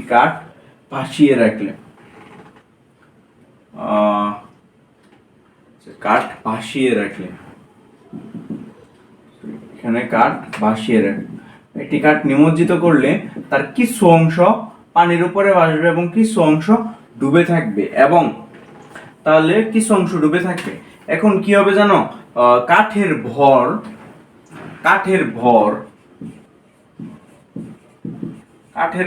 ভর কার সমান হবে জানো? কাঠের ভর হবে ডুবন্ত অংশের সমপরিমাণ পানির ভর। ডুবন্ত অংশের সমপরিমাণ পানির ভর। তাহলে আমরা যদি কাঠের আয়তনকে সম্পূর্ণ আয়তনকে আমরা যদি ভি ধরি, কাঠের সম্পূর্ণ আয়তনকে ভি ধরি, তাহলে কাঠের আয়তনকে আমরা যদি ভি ধরি এবং ডুবে থাকে এইটুকু কাঠের আয়তনকে ধরি, এইটুকু কাঠের আয়তনকে আমরা যদি ভি1 ধরি, এইটুকু কাঠের আয়তন ভি ড্যাশ, কাঠের অংশ ভি ড্যাশ, আর এই সম্পূর্ণ কাঠের আয়তন ভি। তাহলে ডুবে থাকা কাঠের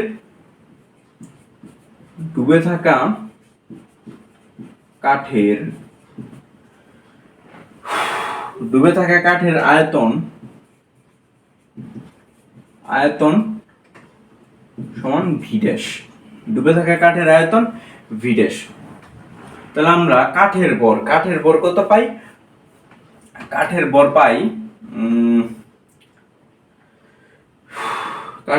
পাই রো ভি। কাঠের ভর আমরা জানি m equal to V by rho equal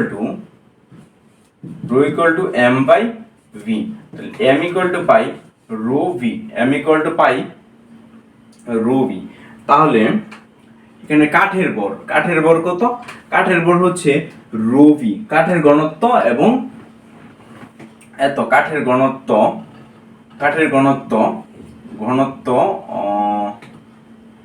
into V. সম্পূর্ণ কাঠের আয়তন, এটা হচ্ছে সম্পূর্ণ ভর কাঠের আয়তন, এবং তাহলে আমরা আবার ডুবে থাকা কাঠের সমপরিমাণ পানির ভর। ডুবে থাকা কাঠের সমপরিমাণ পানির ভর কত পাই? ডুবে থাকা কাঠের আয়তন V dash into rho of W. এটা তো আমরা বুঝতেই পারছি। এখন তাহলে আমরা এটা কি পাই?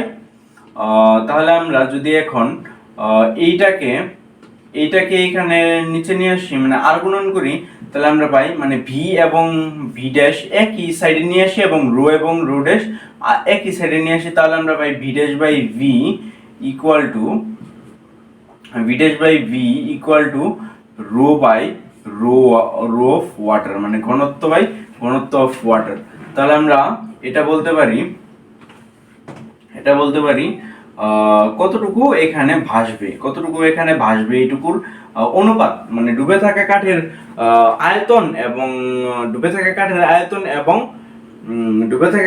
আয়তন এবং সম্পূর্ণ কাঠের আয়তনের এখানে অনুপাতটা যদি আমরা নেই, তাহলে আমরা এখানে পাই V dash by V equal to rho কত, এখানে কাঠের ঘনত্ব কত, কাঠের ঘনত্ব হচ্ছে 500 কেজি পার মিটার কিউব এবং পানির ঘনত্ব হচ্ছে 1000 কেজি পার মিটার কিউব। তাহলে আমরা পাই এখানে V dash by V equal to 0.5। এখানে যদি শতকরা নির্ণয় করি V dash by V into 100%, তাহলে আমরা পাই 50%, অর্থাৎ কাঠের 50% ডুবে থাকবে। তাহলে বেশি থাকবে কত পার্সেন্ট? বেশি থাকবে 100 মাইনাস 50%, তাহলে আমরা পাই 50%। এটাই হচ্ছে আনসার। তাহলে আমরা চলো এই প্রবলেমটি আরেকবার রিক্যাপ করার মাধ্যমে এই প্রবলেমটির রীতিটা নিই।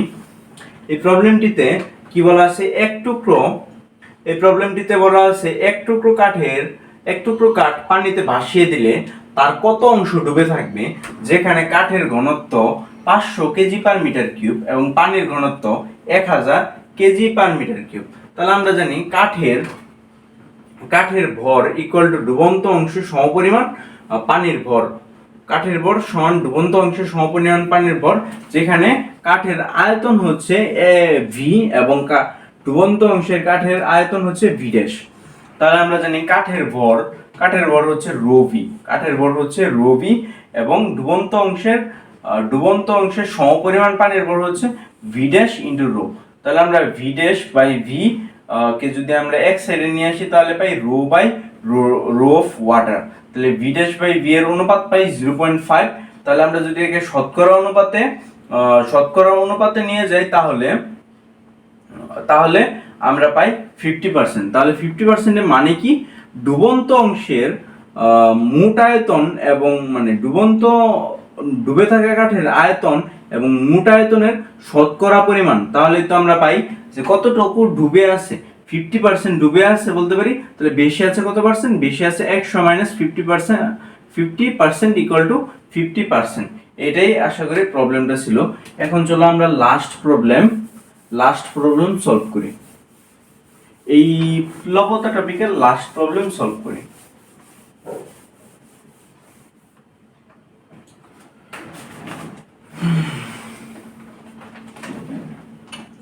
এ ও বি পাত্রের প্রবলেম। এ ও বি পাত্রের তরলের ঘনত্ব,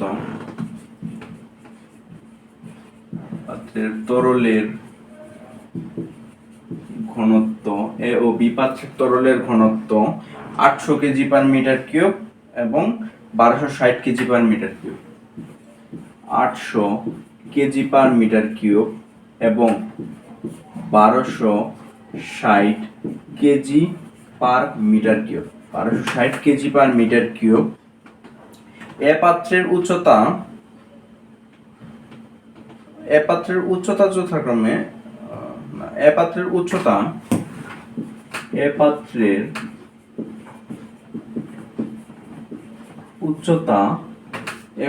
উচ্চতা হচ্ছে 50 সেন্টিমিটার, 50 সেন্টিমিটার। এ পাত্রের উচ্চতা হচ্ছে 50 সেন্টিমিটার এবং 250 গ্রাম ভরের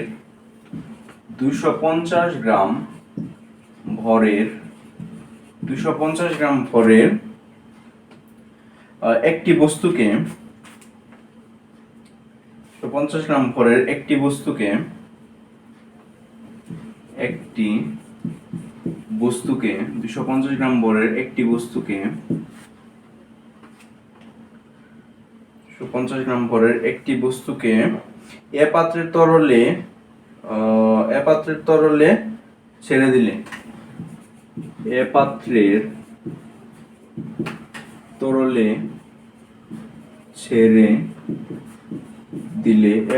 তরলে ছেড়ে দিলে 1.96 নিউটন ওজন হারায়।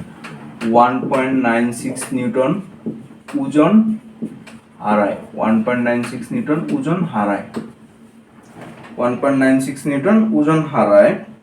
তাহলে বস্তুটিকে বিপাত্রে ছেড়ে দিলে, বস্তুটিকে বিপাত্রে ছেড়ে দিলে, বিপাত্রে ছেড়ে দিলে, তরল ছেড়ে দিলে কি অবস্থায় থাকবে, কি অবস্থায় থাকবে। অর্থাৎ তোমাকে এখানে জানতে চাইছে, এখানে তোমাকে জানতে চাইছে কতটুকু ডুববে বা কতটুকু ভাসবে। তুমি তো প্রথমে কতটুকু ওজন হারায় এইটুকু পেয়ে গেছো, তার মানে তুমি ওই প্লবতাটাও পেয়ে গেছো। প্রথম পাত্রে ছেড়ে দিলে ওই পাত্রের তরলের প্লবতাটাও পেয়ে গেছো, প্লবতাটাও পেয়ে গেছো, তার মানে তোমার এটা বের করা কোনো প্রবলেমই হবে না। এটা আসছিল Dinajpur board, Dinajpur board, Dinajpur board নাকি Dhaka board, sorry Dhaka board, Dhaka board 2019-এ। এটা তোমাদের জন্য এইচডব্লিউ, কারণ এই ম্যাথটা পূর্বের 3টি ম্যাথের সমন্বয় করা একটি প্রবলেম। এই প্রবলেমটি পূর্বের 3টি প্রবলেমের সমন্বয় করা একটি প্রবলেম। 3টি প্রবলেম নাকি 2টি প্রবলেম? পূর্বের 2টি প্রবলেমের সমন্বয় করা একটি প্রবলেম। এখন আমরা দেখব আপেক্ষিক গুরুত্ব।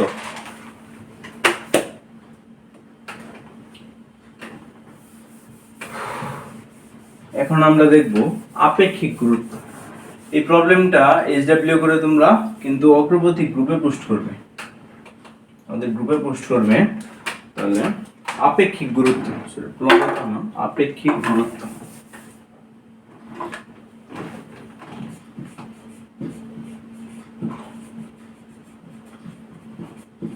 আপেক্ষিক গুরুত্ব, আপেক্ষিক গুরুত্ব। তোমরা জানবে আপেক্ষিক কেমিস্ট্রিতে যখন তোমরা যখন এইচএসসি তে পড়বে, তখন তোমরা একটা জিনিস মাথায় খেয়াল রাখবে, আপেক্ষিক গুরুত্ব জানি মানে ঘনত্ব জানি, এবং ঘনত্ব জানি মানে আপেক্ষিক গুরুত্ব জানি। অনেক প্রবলেমে তোমরা দেখবে যে আপেক্ষিক গুরুত্ব দেওয়া আছে কিন্তু ঘনত্ব দিয়ে প্রবলেমটা সলভ করতে হবে। তোমরা তখন প্রবলেমটি সলভ করতে পারবে আপেক্ষিক গুরুত্বের মাধ্যমে ঘনত্ব নির্ণয় করে। এখন আমরা দেখব কিভাবে আপেক্ষিক গুরুত্বের মাধ্যমে ঘনত্ব নির্ণয় করতে হয়। মানে আপেক্ষিক গুরুত্বটা জিনিসটা কি? আপেক্ষিক গুরুত্বকে এস দ্বারা প্রকাশ করা হয়, এস দ্বারা প্রকাশ করা হয়। আপেক্ষিক গুরুত্ব এস ইকুয়াল টু আচ্ছা সরি, আমি আরেকটা টপিক আগে দেখিয়ে নেই, এটা হচ্ছে পানির ব্যতিক্রম প্রসারণ। পানির ব্যতিক্রম প্রসারণ, পানির ব্যতিক্রম প্রসারণ। তোমরা যখন এর পরবর্তী অধ্যায়টা পড়বে, তখন দেখবে কোনো বস্তুকে তাপ দেওয়ার সাথে সাথে বস্তুটির আয়তন বাড়ে, কোনো বস্তুকে তাপ দেওয়ার সাথে সাথে বস্তুটির আয়তন বাড়ে। এটা যদি গ্যাসীয় পদার্থ হয়, তাহলে এটা তুমি খুব বেশি স্পষ্ট বুঝতে পারবে। আর যদি গ্যাসীয় না হয়ে তরল পদার্থ হয়, তাহলে খুব স্পষ্ট বোঝা যায় না, কিন্তু তোমরা দেখবে যে প্রথমে বরফ থেকে পানি হয়, এটা তোমরা জানো, পানি থেকে বাষ্প হয়, কিন্তু বরফ হয় 0 ডিগ্রি সেলসিয়াসে। 0 ডিগ্রি সেলসিয়াসে তোমাদের বরফ থাকে, এবং বরফটা যতক্ষণ না পর্যন্ত পানিতে পরিণত হয়, তখন ওই তাপমাত্রাটা 0 পর্যন্তই থাকে। পানির তাপমাত্রা হয় প্রথমে কি হয়, 0 ডিগ্রি ধরি -20 ডিগ্রি সেলসিয়াস এর বরফ -20 ডিগ্রি সেলসিয়াসের বরফকে আমি যদি একটু তাপ দেই, তাহলে কি হবে, 0 ডিগ্রি সেলসিয়াস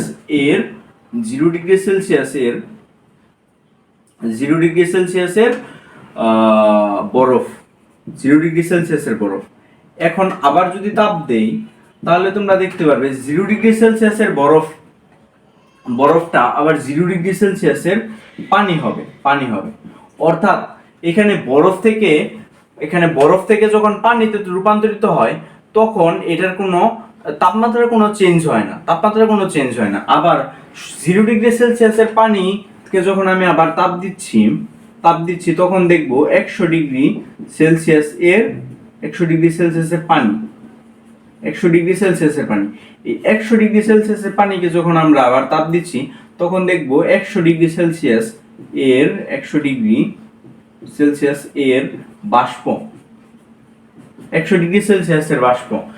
আবার যদি 120°C এর বাষ্প হয়, এটাকে যদি আবার তাপ দেই তাহলে আমরা দেখতে পাবো ধরি 120°C এর বাষ্প। মানে পানির তাপমাত্রাটা এভাবেই চেঞ্জ হয়। তাহলে আমাদের কথা হচ্ছে পানির ব্যতিক্রম প্রসারণটা বলতে কি বুঝো? তাপমাত্রা চেঞ্জ হয়, দেখো বরফ থেকে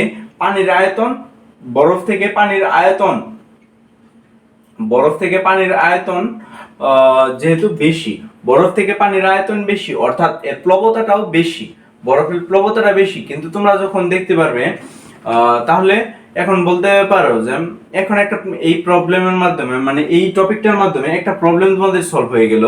আমরা একটু আগে দেখছিলাম না কতটুকু ভাসবে কতটুকু ডুববে একটা বস্তু পানিতে, কতটুকু ভাসবে কতটুকু ডুববে। তুমি যদি দেখো বড় একটা বরফকে তুমি যদি পানিতে নিক্ষেপ করো 1000 কেজি পার মিটার কিউব ঘনত্বের পানিতে নিক্ষেপ করো, তাহলে তোমরা দেখতে পারবে যে বরফটা কিন্তু সম্পূর্ণ ডুবে না, কিছু অংশ ভেসে থাকে। তাহলে এখানে বরফটা কিছু অংশ ভেসে থাকে। তাহলে এখানে বলতে পারবো যে কখন এই বস্তুটা নিমজ্জিত অবস্থায় থাকবে। তোমরা দেখতে পাচ্ছ 0°C বরফটা 0°C পানিতে হয়, 0°C পানি থেকে 100°C পানি হয় যখন, তখন পানির আয়তন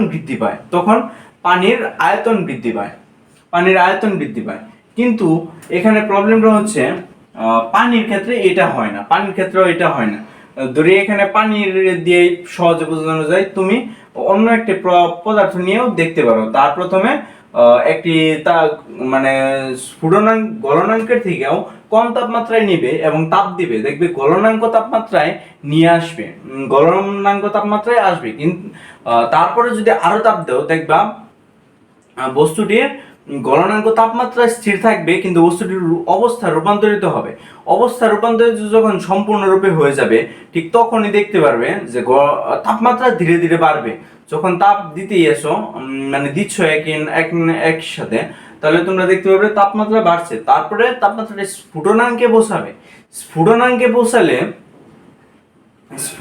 পৌঁছালে তোমরা দেখতে পারবে যে বস্তুটি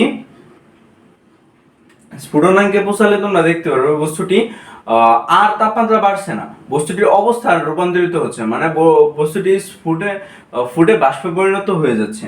তারপরে এভাবেই সম্পূর্ণরূপে বাষ্পে পরিণত হওয়ার পরে তুমি যখন আরো তাপ দিবে তখন দেখবে এটা তাপমাত্রাটা আস্তে আস্তে বাড়তে থাকবে। ঠিক তেমনি তাপমাত্রা বাড়ার সাথে সাথে একটি মানে বরফ এবং পানির আয়তন কিন্তু সেম থাকে না, ঠিক তেমনি পানি এবং বাষ্পের আয়তনও সেম থাকে না। তাই আমরা বলতে পারি যে তাপমাত্রা বাড়লে আয়তনও বাড়ে। এটা তোমরা ঠিক আগামী অধ্যায়টাতে আরেকটু ভালোভাবে বিশ্লেষণ করবে, আরেকটু ভালোভাবে বুঝতে পারবে। যখন আমি এটা পড়াবো ঠিক তখনই করবে। কিন্তু পানির ক্ষেত্রে জানো কি হয়? পানির ক্ষেত্রে হয় 4°C তাপমাত্রায় যে পানিটা থাকে এটা আর আয়তন হচ্ছে 1000 KG per metre cube, 1000 KG per metre cube. তাহলে 3°C তাপমাত্রার আয়তন কি 1000 কেজি পার মিটার কিউবের থেকে কম হওয়ার কথা না? যেহেতু তাপমাত্রা বাড়লে আয়তন বাড়ে, কিন্তু না, এখানে আয়তনটা হবে 1000 কেজি পার মিটার কিউবের থেকে 1000 কেজি পার মিটার কিউবের থেকে বড়, মানে 1000 KG per metre cube 1000 metre কিউবের থেকে 1000 মিটার কিউবের থেকে বড়, মানে বেশি আয়তন। আবার 5 ডিগ্রি সেলসিয়াস তাপমাত্রায় 5 ডিগ্রি সেলসিয়াস তাপমাত্রায় আয়তন হবে 1000 কেজি পার মিটার কিউবের থেকে বড়, 1000 মিটার কিউবের থেকে বড়। তাহলে আমাদের গ্রাফটা যদি আমরা নির্ণয় করি, গ্রাফটা হবে এটা হচ্ছে আয়তন, এদিকে হচ্ছে আয়তন,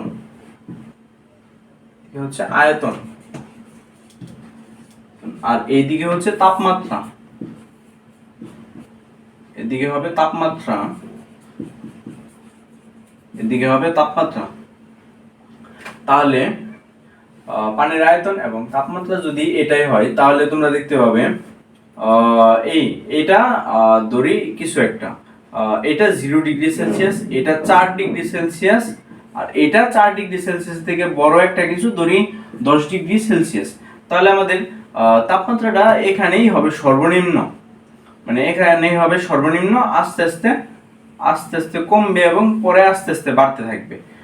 তাহলে প্রথমে 0 ডিগ্রি সেলসিয়াস তাপমাত্রার পানিকে যদি আমি তাপমাত্রা বাড়াইতে থাকি, তাহলে 4 ডিগ্রি সেলসিয়াস পর্যন্ত আয়তন কিন্তু তার কমে কত হবে, এটা হবে 1000 মিটার কিউব, মানে 1000 কেজি পার মিটার কিউব। এটার ঘনত্ব হবে 1000 KG per metre cube, sorry আয়তন না তো, ঘনত্ব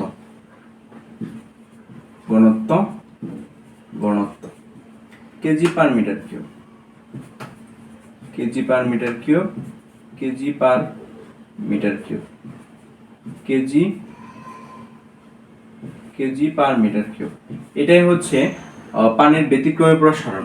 তাহলে এখানেই সর্বনিম্ন তাপমাত্রায়, তাহলে আমরা যখন পানির ঘনত্ব ধরে নিই, তখন পানির ঘনত্বটা থাকে 4 ডিগ্রি সেলসিয়াস তাপমাত্রায় পানির ঘনত্ব যা থাকে তাই হচ্ছে আমরা পানির জন্য আদর্শ ঘনত্ব ধরে নিই। তাহলে আশা করি পানির ব্যতিক্রম প্রসারণটা তোমরা বুঝতে পারছো। এখন আমরা দেখব আপেক্ষিক গুরুত্ব। আপেক্ষিক গুরুত্ব সম্পর্কে একটু আগে বলা শুরু করছিলাম, যে আপেক্ষিক গুরুত্ব জানি মানে ঘনত্ব জানি, আবার ঘনত্ব জানি মানে আপেক্ষিক গুরুত্ব জানি। তাহলে আমরা দেখব আপেক্ষিক গুরুত্ব কি। আপেক্ষিক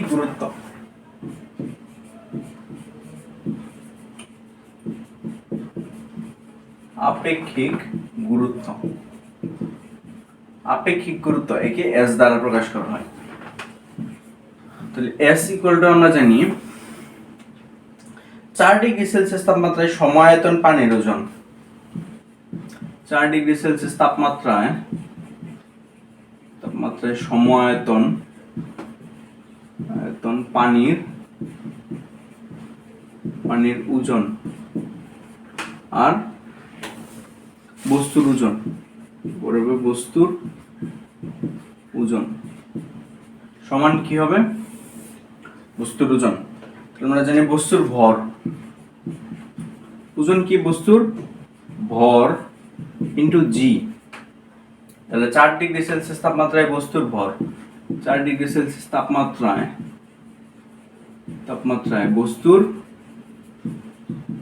বস্তুর ভর ইনটু জি। 4 ডিগ্রি সেলসিয়াস তাপমাত্রায় সমায়তন বস্তুর ভর, সমায়তন পানির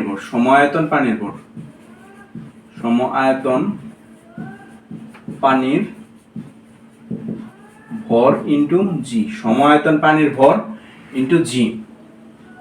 তাহলে আমরা যদি এখানে রাইট এই জিটাকে কাটে, তাহলে আমরা এটা রিমুভ করে দিতে পারি, কোনো প্রবলেম নেই। তারপরে আবার ভি আয়তন বস্তুর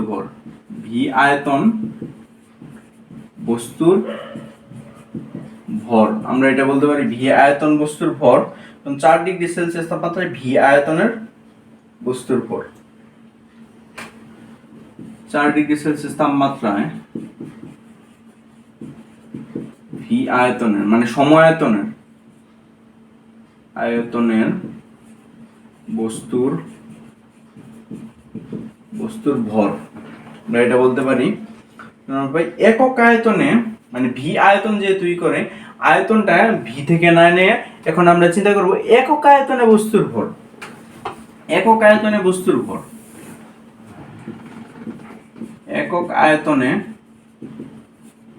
বস্তুর পানির একক আয়তনে বস্তুর ভর। তাহলে আমরা এখানে বলতে পারি 4 ডিগ্রি সেলসিয়াস তাপমাত্রায় একক আয়তনে পানির ভর। তাহলে আমরা এখানে বলতে পারি একক আয়তনে বস্তুর ভর, এটা জানি আমরা কি জানতাম, একক আয়তনে বস্তুর ভর মানে হচ্ছে বস্তুর ঘনত্ব। একক আয়তনে বস্তুর ভর মানে কি হচ্ছে বস্তুর ঘনত্ব। তাহলে 4 ডিগ্রি সেলসিয়াস তাপমাত্রায় পানির ঘনত্ব, 4 ডিগ্রি সেলসিয়াস তাপমাত্রায় পানির ঘনত্ব, এটাই হচ্ছে আদর্শ ঘনত্ব, পানির ঘনত্ব। তাহলে আমরা এটাকে বলতে পারি rho by rho of water equal to S. তাহলে আমরা এখানে যদি ঘনত্ব জানি তাহলে আপেক্ষিক গুরুত্ব নির্ণয় করতে পারবো, আবার আপেক্ষিক গুরুত্ব যদি জানি তাহলে ঘনত্ব নির্ণয় করতে পারবো। এটা আমাদের কেমিস্ট্রিতে অনেক কাজে লাগবে, কারণ পানির ঘনত্ব তো আমরা এটাই জানি, পানির ঘনত্ব এখন জানি। এখন আমরা 3টা কেস দেখব।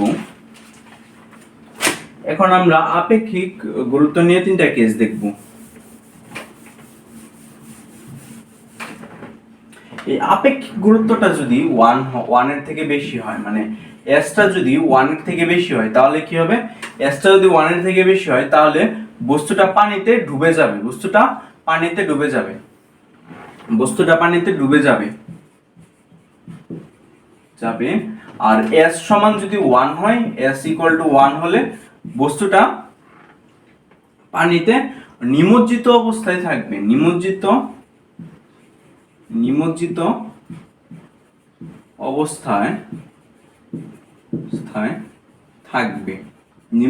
অবস্থায় থাকবে। এবং 3 নাম্বার, যদি s লেস দেন 1 হয় তাহলে কি বস্তুটি ভাসবে। তাহলে আশা করি এইটুকু বুঝতে পারছো। এখন তোমাদের প্রশ্ন হতে পারে এই টপিক থেকে আমি কোনো ম্যাথ করাবো না, এখন তোমার প্রশ্ন হতে পারে কেন ম্যাথ করালাম না, কারণ এটা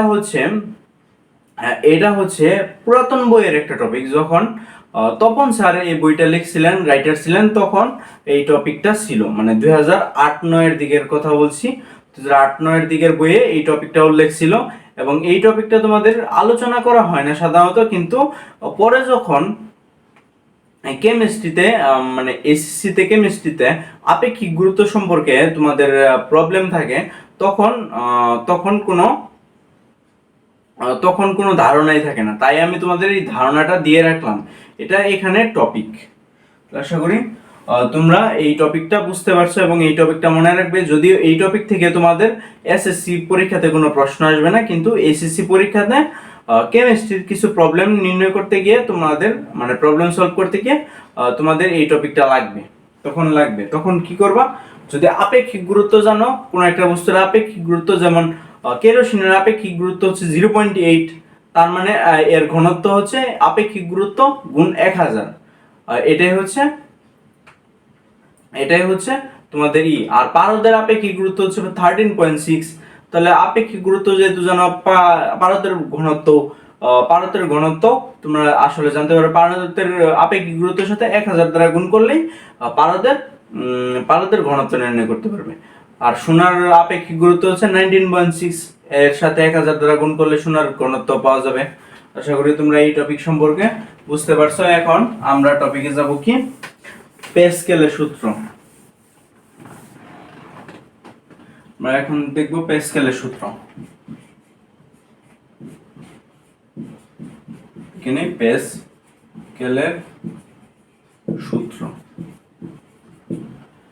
প্যাসকেলের সূত্রটা কি, পাত্রে আবদ্ধ তরল বা বায়বীয় পদার্থে, পাত্রে আবদ্ধ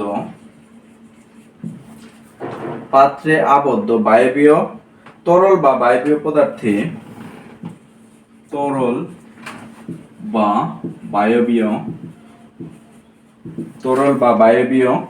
পদার্থে,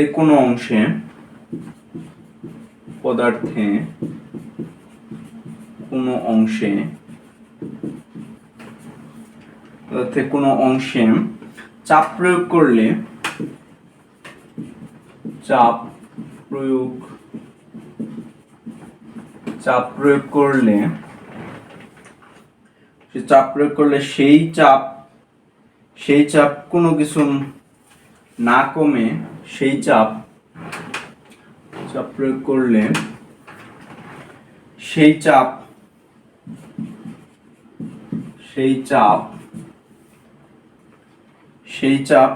কিছু না মাত্র কমে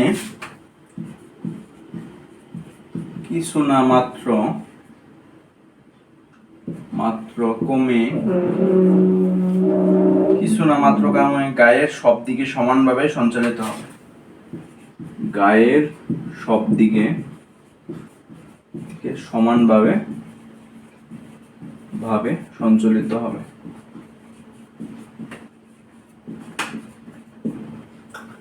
এইটুকু তোমাদের জাস্ট এইটুকু কতে আসতে পারে, এটুকু সৃজনশীল প্রশ্নের কতে আসতে পারে অথবা সংক্ষিপ্ত প্রশ্নগুলোতে আসতে পারে। এর ডিটেইলস গাণিতিক ব্যাখ্যাটা আমি এখন দিচ্ছি। তরি এটি একটি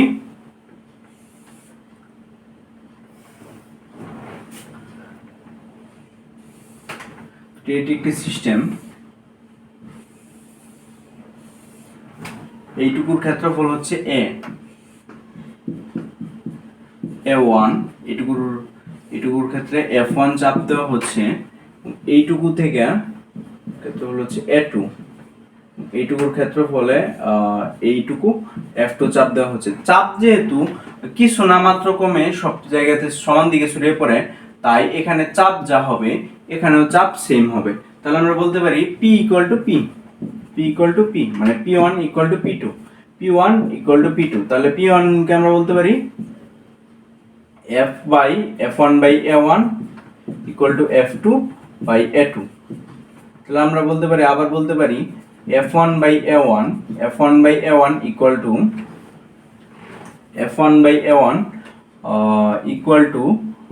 p যেহেতু সেম, তাহলে f1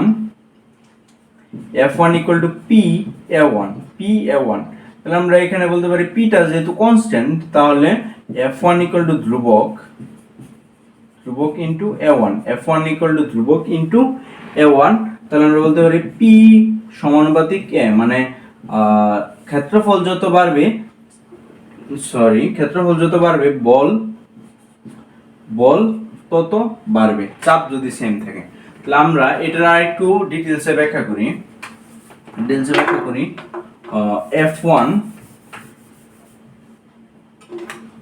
f1 by a1 by f2 by a2, f1 by f2 equal to a1 by a2। যেহেতু এটা বৃত্তাকার বা এটার ক্ষেত্রফল হবে পাই r square, f1 by a1 f1 by f2 equal to pi r1 square by pi r2 square, তাহলে আমরা বলতে পারি f1 by f2 equal to pi r square, মানে r মানে ক্ষেত্রফল, পাইটা এখান থেকে পাইটা কেটে দিতে পারি, বলতে পারি r1 by r2 স্কয়ার। আবার এখান থেকে বলতে পারি পাই d মানে ডায়ামিটার বা ব্যাস, d by 2 মানে ব্যাস হচ্ছে ব্যাসার্ধের অর্ধেক, মানে r হচ্ছে 2r হচ্ছে d, তাহলে d হচ্ছে r by 2, মানে ব্যাসার্ধের দ্বিগুণ হচ্ছে ব্যাস। তাহলে আমরা এটা বলতে পারি pi by d by 2 square. তাহলে আমরা বলতে পারি pi by 4 d square by pi by 4 d square. তাহলে পাই বাই 4 কাটতে পারি d1 বাই d2, আমরা বলতে পারি d1 বাই d2 স্কয়ার, তাহলে আমরা এটা বলতে পারি f1 by f2 equal to r1 by r2 square equal to d1 by d2 square. এটুকু আমরা বলতে পারি। আমরা এই সূত্রটা মনে রাখবো, একটু মনে রাখবো, মানে এই সূত্র মনে রেখে কিছু প্রবলেম সলভ করব এবং আজকের এই ক্লাসটা সমাপ্ত করব, শেষ করব। এই প্রবলেম সলভ করার মাধ্যমে। তাহলে আমরা সূত্রটা কি লিখছিলাম সরি f1 by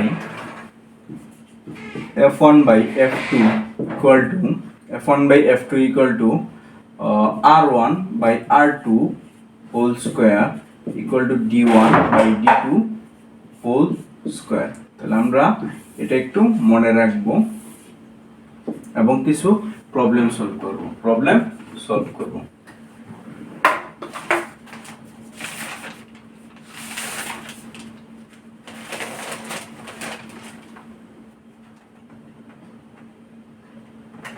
একটি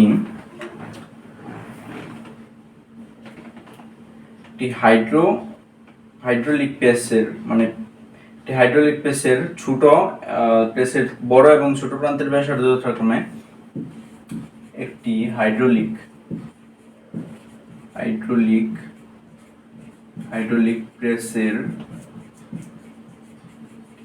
প্রেসের বড় ও ছোট পিস্টনের ব্যাসার্ধ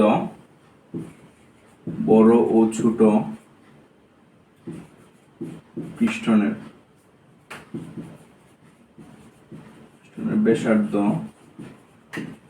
যথাক্রমে বড় এবং ছোট পৃষ্ঠ যথাক্রমে 400 সেন্টিমিটার এবং 400 সেন্টিমিটার ও 4 সেন্টিমিটার 400 সেন্টিমিটার ও 4 সেন্টিমিটার 400 সেন্টিমিটার ও 4 সেন্টিমিটার ছোট পিস্টনে 2 নিউটন বল প্রয়োগ করলে ছোট পিস্টনে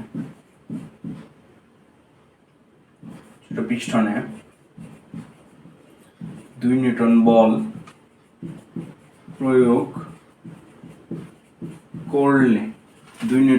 প্রয়োগ করলে বড় পিস্টনের অনুভূত বলের পরিমাণ কত? বড় পিস্টনে অনুভূত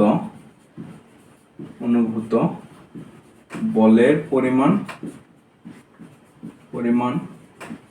কত? আমরা চিন্তা করি এটা একটা হাইড্রোলিক প্রেস, এটা হচ্ছে একটা হাইড্রোলিক প্রেস যার এখানে ব্যাসার্ধ হচ্ছে 400 সেন্টিমিটার, আর এটা হচ্ছে আর একটা হাইড্রোলিক প্রেসের পিস্টন, এটার ব্যাসার্ধ হচ্ছে আর হচ্ছে 4 সেন্টিমিটার। এখানে F1 ছোট পিস্টনে F1 কত? ছোট পিস্টনে ধরি F small equal to RS R large small কত? 2 নিউটন। তাহলে আমাদের এখানে F large সমান কত হবে? আমরা এইমাত্র একটা সূত্র দেখলাম, F1 by F2 equal to R1 by R2 square. এখানে দেখো R1 এবং R2 যদি আমরা একই এককে বসাই তাহলে কাটাকাটি চলে যাবে এবং মানের কোনো পরিবর্তন হবে না। আমরা যদি মিটারে বসাই বা সেন্টিমিটার যা দেওয়া আছে তাই বসাই, তাতে কোনো প্রবলেম হবে না। তাহলে আমরা f of L যেহেতু নির্ণয় করব large equal to f of small equal to r of large by r of small square into এটাই। তাহলে আমরা বলতে পারি f of large equal to r of large by r small into f of small। তাহলে আমরা r of large এর মান কত পাই? বড় পিস্টনের যথাক্রমে 400 centimetre, 400 centimetre by 4 centimetre 100 into 2 newton সমান 100 square into 2 newton equal to 2 into 10 to the power 4 newton. তাহলে এখন বলতে পারো যে এত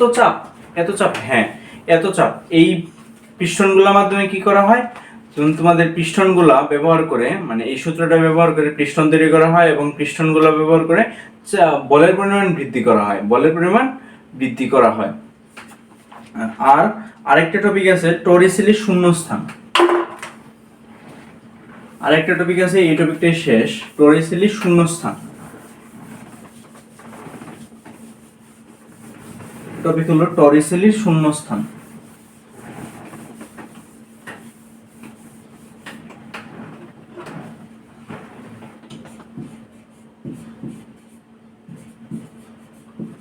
টরিসেলির শূন্যস্থান।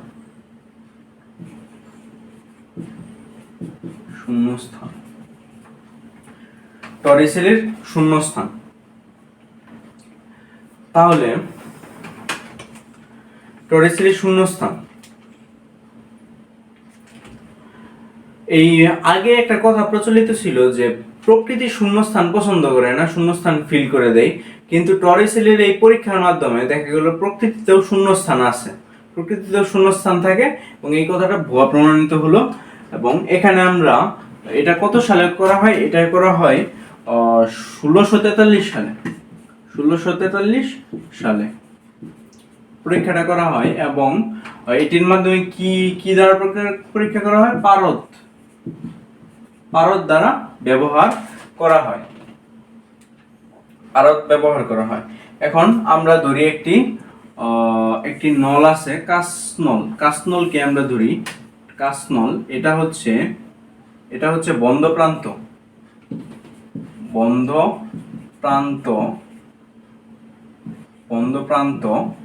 এটা বন্ধ প্রান্ত, আর এটা হচ্ছে খোলা প্রান্ত। এর দৈর্ঘ্য কত? দৈর্ঘ্য হচ্ছে 100 সেন্টিমিটার, দৈর্ঘ্য হচ্ছে 100 সেন্টিমিটার। তাহলে আমরা যদি এটাকে পানির মধ্যে পানি দ্বারা ফিল করি এবং এখান থেকে 100 সেন্টিমিটার উপরে পানি দ্বারা ফিল করি, মানে এই সম্পূর্ণটাতে পানি ভরলাম।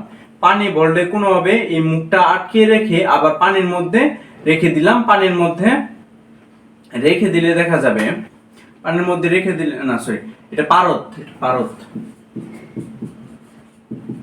এইটুকু পারদ পূর্ণ করলাম, 100 সেন্টিমিটার একটি টিউব পারদ পূর্ণ করলাম। এখন এই পারদ পূর্ণ টিউবটা যদি আবার পারদের পাত্রের মধ্যে খোলা প্রান্তের দিকে নামিয়ে রাখি, তাহলে দেখতে পাবো যে এই 76 সেন্টিমিটার, এখানে 76 সেন্টিমিটার, এটা হচ্ছে 76 সেন্টিমিটার, আর এই সম্পূর্ণটা হচ্ছে 100 সেন্টিমিটার। এই 76 সেন্টিমিটার যদি আমরা দেখি, তাহলে দেখতে পাবো যে এইটুকু অংশ ফাঁকা থাকবে। এখন তোমার পারদ যদি না থাকে, তুমি পানি দিয়ে পরীক্ষা করতে পারো। পানি দিয়ে পরীক্ষা করলে এটা 10 সেন্টিমিটারের কাছাকাছি চলে আসে, তাহলে তোমরা খুব সহজে বুঝতে পারবে। আমার যখন আগে তোমরা একটা বালতিতে পানি নিয়ে একটা মগ নেবে, যেটার উচ্চতা 10 সেন্টিমিটারের বেশি, মগটা পানি পূর্ণ করে উল্টিয়ে দিবে এবং আস্তে আস্তে উপরে তুলবে, এবং এক সময় যখন প্রায় মুখটা কাছাকাছি চলে আসবে, তখন তোমরা কি করবে? বালতির নিচ দিয়ে পানিতে হাত ঢুকাবে, মানে মগটার উপরে হাত ঢুকাবে, তখন দেখবে 10 সেন্টিমিটারের উপরে ফাঁকা স্থান থাকবে। তোমরা যদি এটা কোনো কাঁচনল বা কাঁচনল দিয়ে দেখতে পারো, তাহলে এটা আরো পরিষ্কার হবে। তাহলে আমরা এখান থেকে ধরে নিই সাধারণ প্রমাণ বায়ুমণ্ডলীয় চাপ, সাধারণ প্রমাণ বায়ুমণ্ডলীয় চাপ। বায়ুমণ্ডলীয় চাপ হচ্ছে 76 সেন্টিমিটার পারদ স্তম্ভ, 76 সেন্টিমিটার পারদ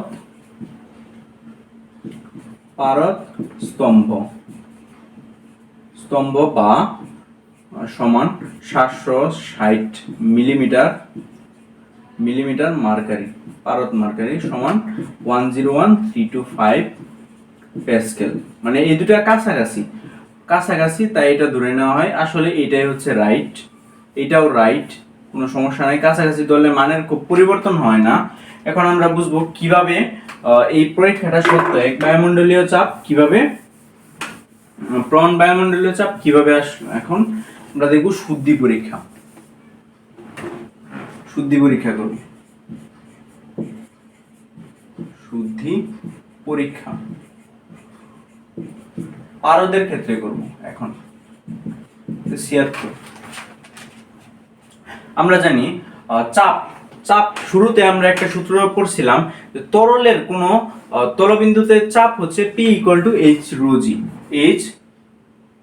P = H ρ g। এখানে H কত 76 সেন্টিমিটার, 76 সেন্টিমিটার বা 0.76 মিটার। আর পারদের ঘনত্ব হচ্ছে 13,600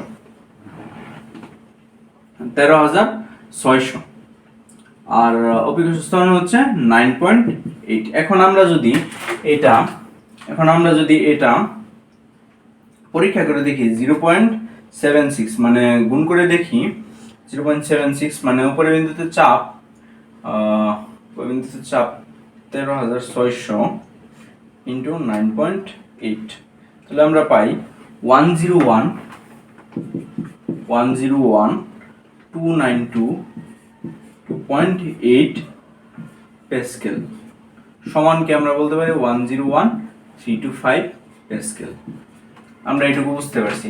এখন আমরা দেখব পানির ক্ষেত্রে কত উচ্চতায় এক বায়ুমণ্ডলীয় চাপ হয়।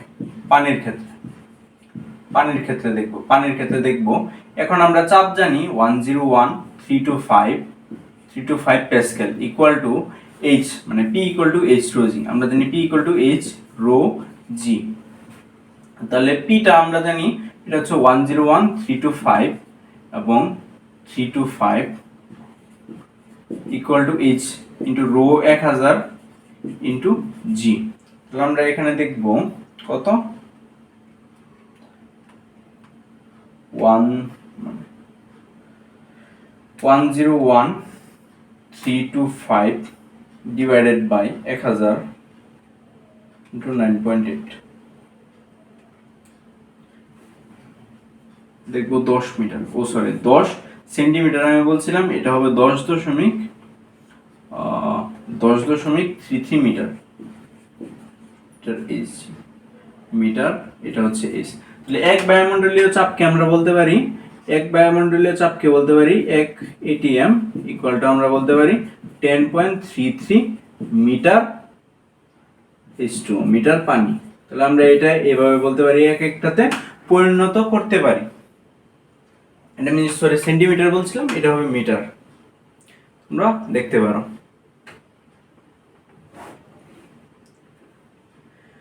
তো আজকের ক্লাস কি আরো কিছু আছে? আজকের ক্লাস এই পর্যন্তই। এখনো যারা আমার ভিডিওটি দেখছো তার মানে নিশ্চয়ই তোমার ক্লাসটা ভালো লেগেছে। তোমরা চ্যানেলটিকে সাবস্ক্রাইব করবে এবং আমাদের ফেসবুক গ্রুপ অগ্রপথিকে জয়েন করবে। অগ্রপথিক মানে ইংরেজিতে AGROPATHIK, অগ্রপথিক, বাংলায় অগ্রপথিক জয়েন করবে। এখানে আমরা বিভিন্ন নোট শেয়ার করি, হয়তো দেখবে তোমার নোট কাজে লাগবে। তুমি তো হয়তো নোটগুলো করছো, যেহেতু আমি শুরুতেই বলছিলাম ক্লাসটা নোট করে রাখো। যদি নাও করে থাকো তাও দেখবে গ্রুপের মধ্যে জয়েন থাকলে কেউ না কেউ নোটটা পোস্ট করে দিছে, তখন তুমি এখান থেকে নোটটা কালেক্ট করে নিতে পারবে। আচ্ছা, আজকে ক্লাস এই পর্যন্তই। ধন্যবাদ যারা এতক্ষণ ক্লাসটি করলে।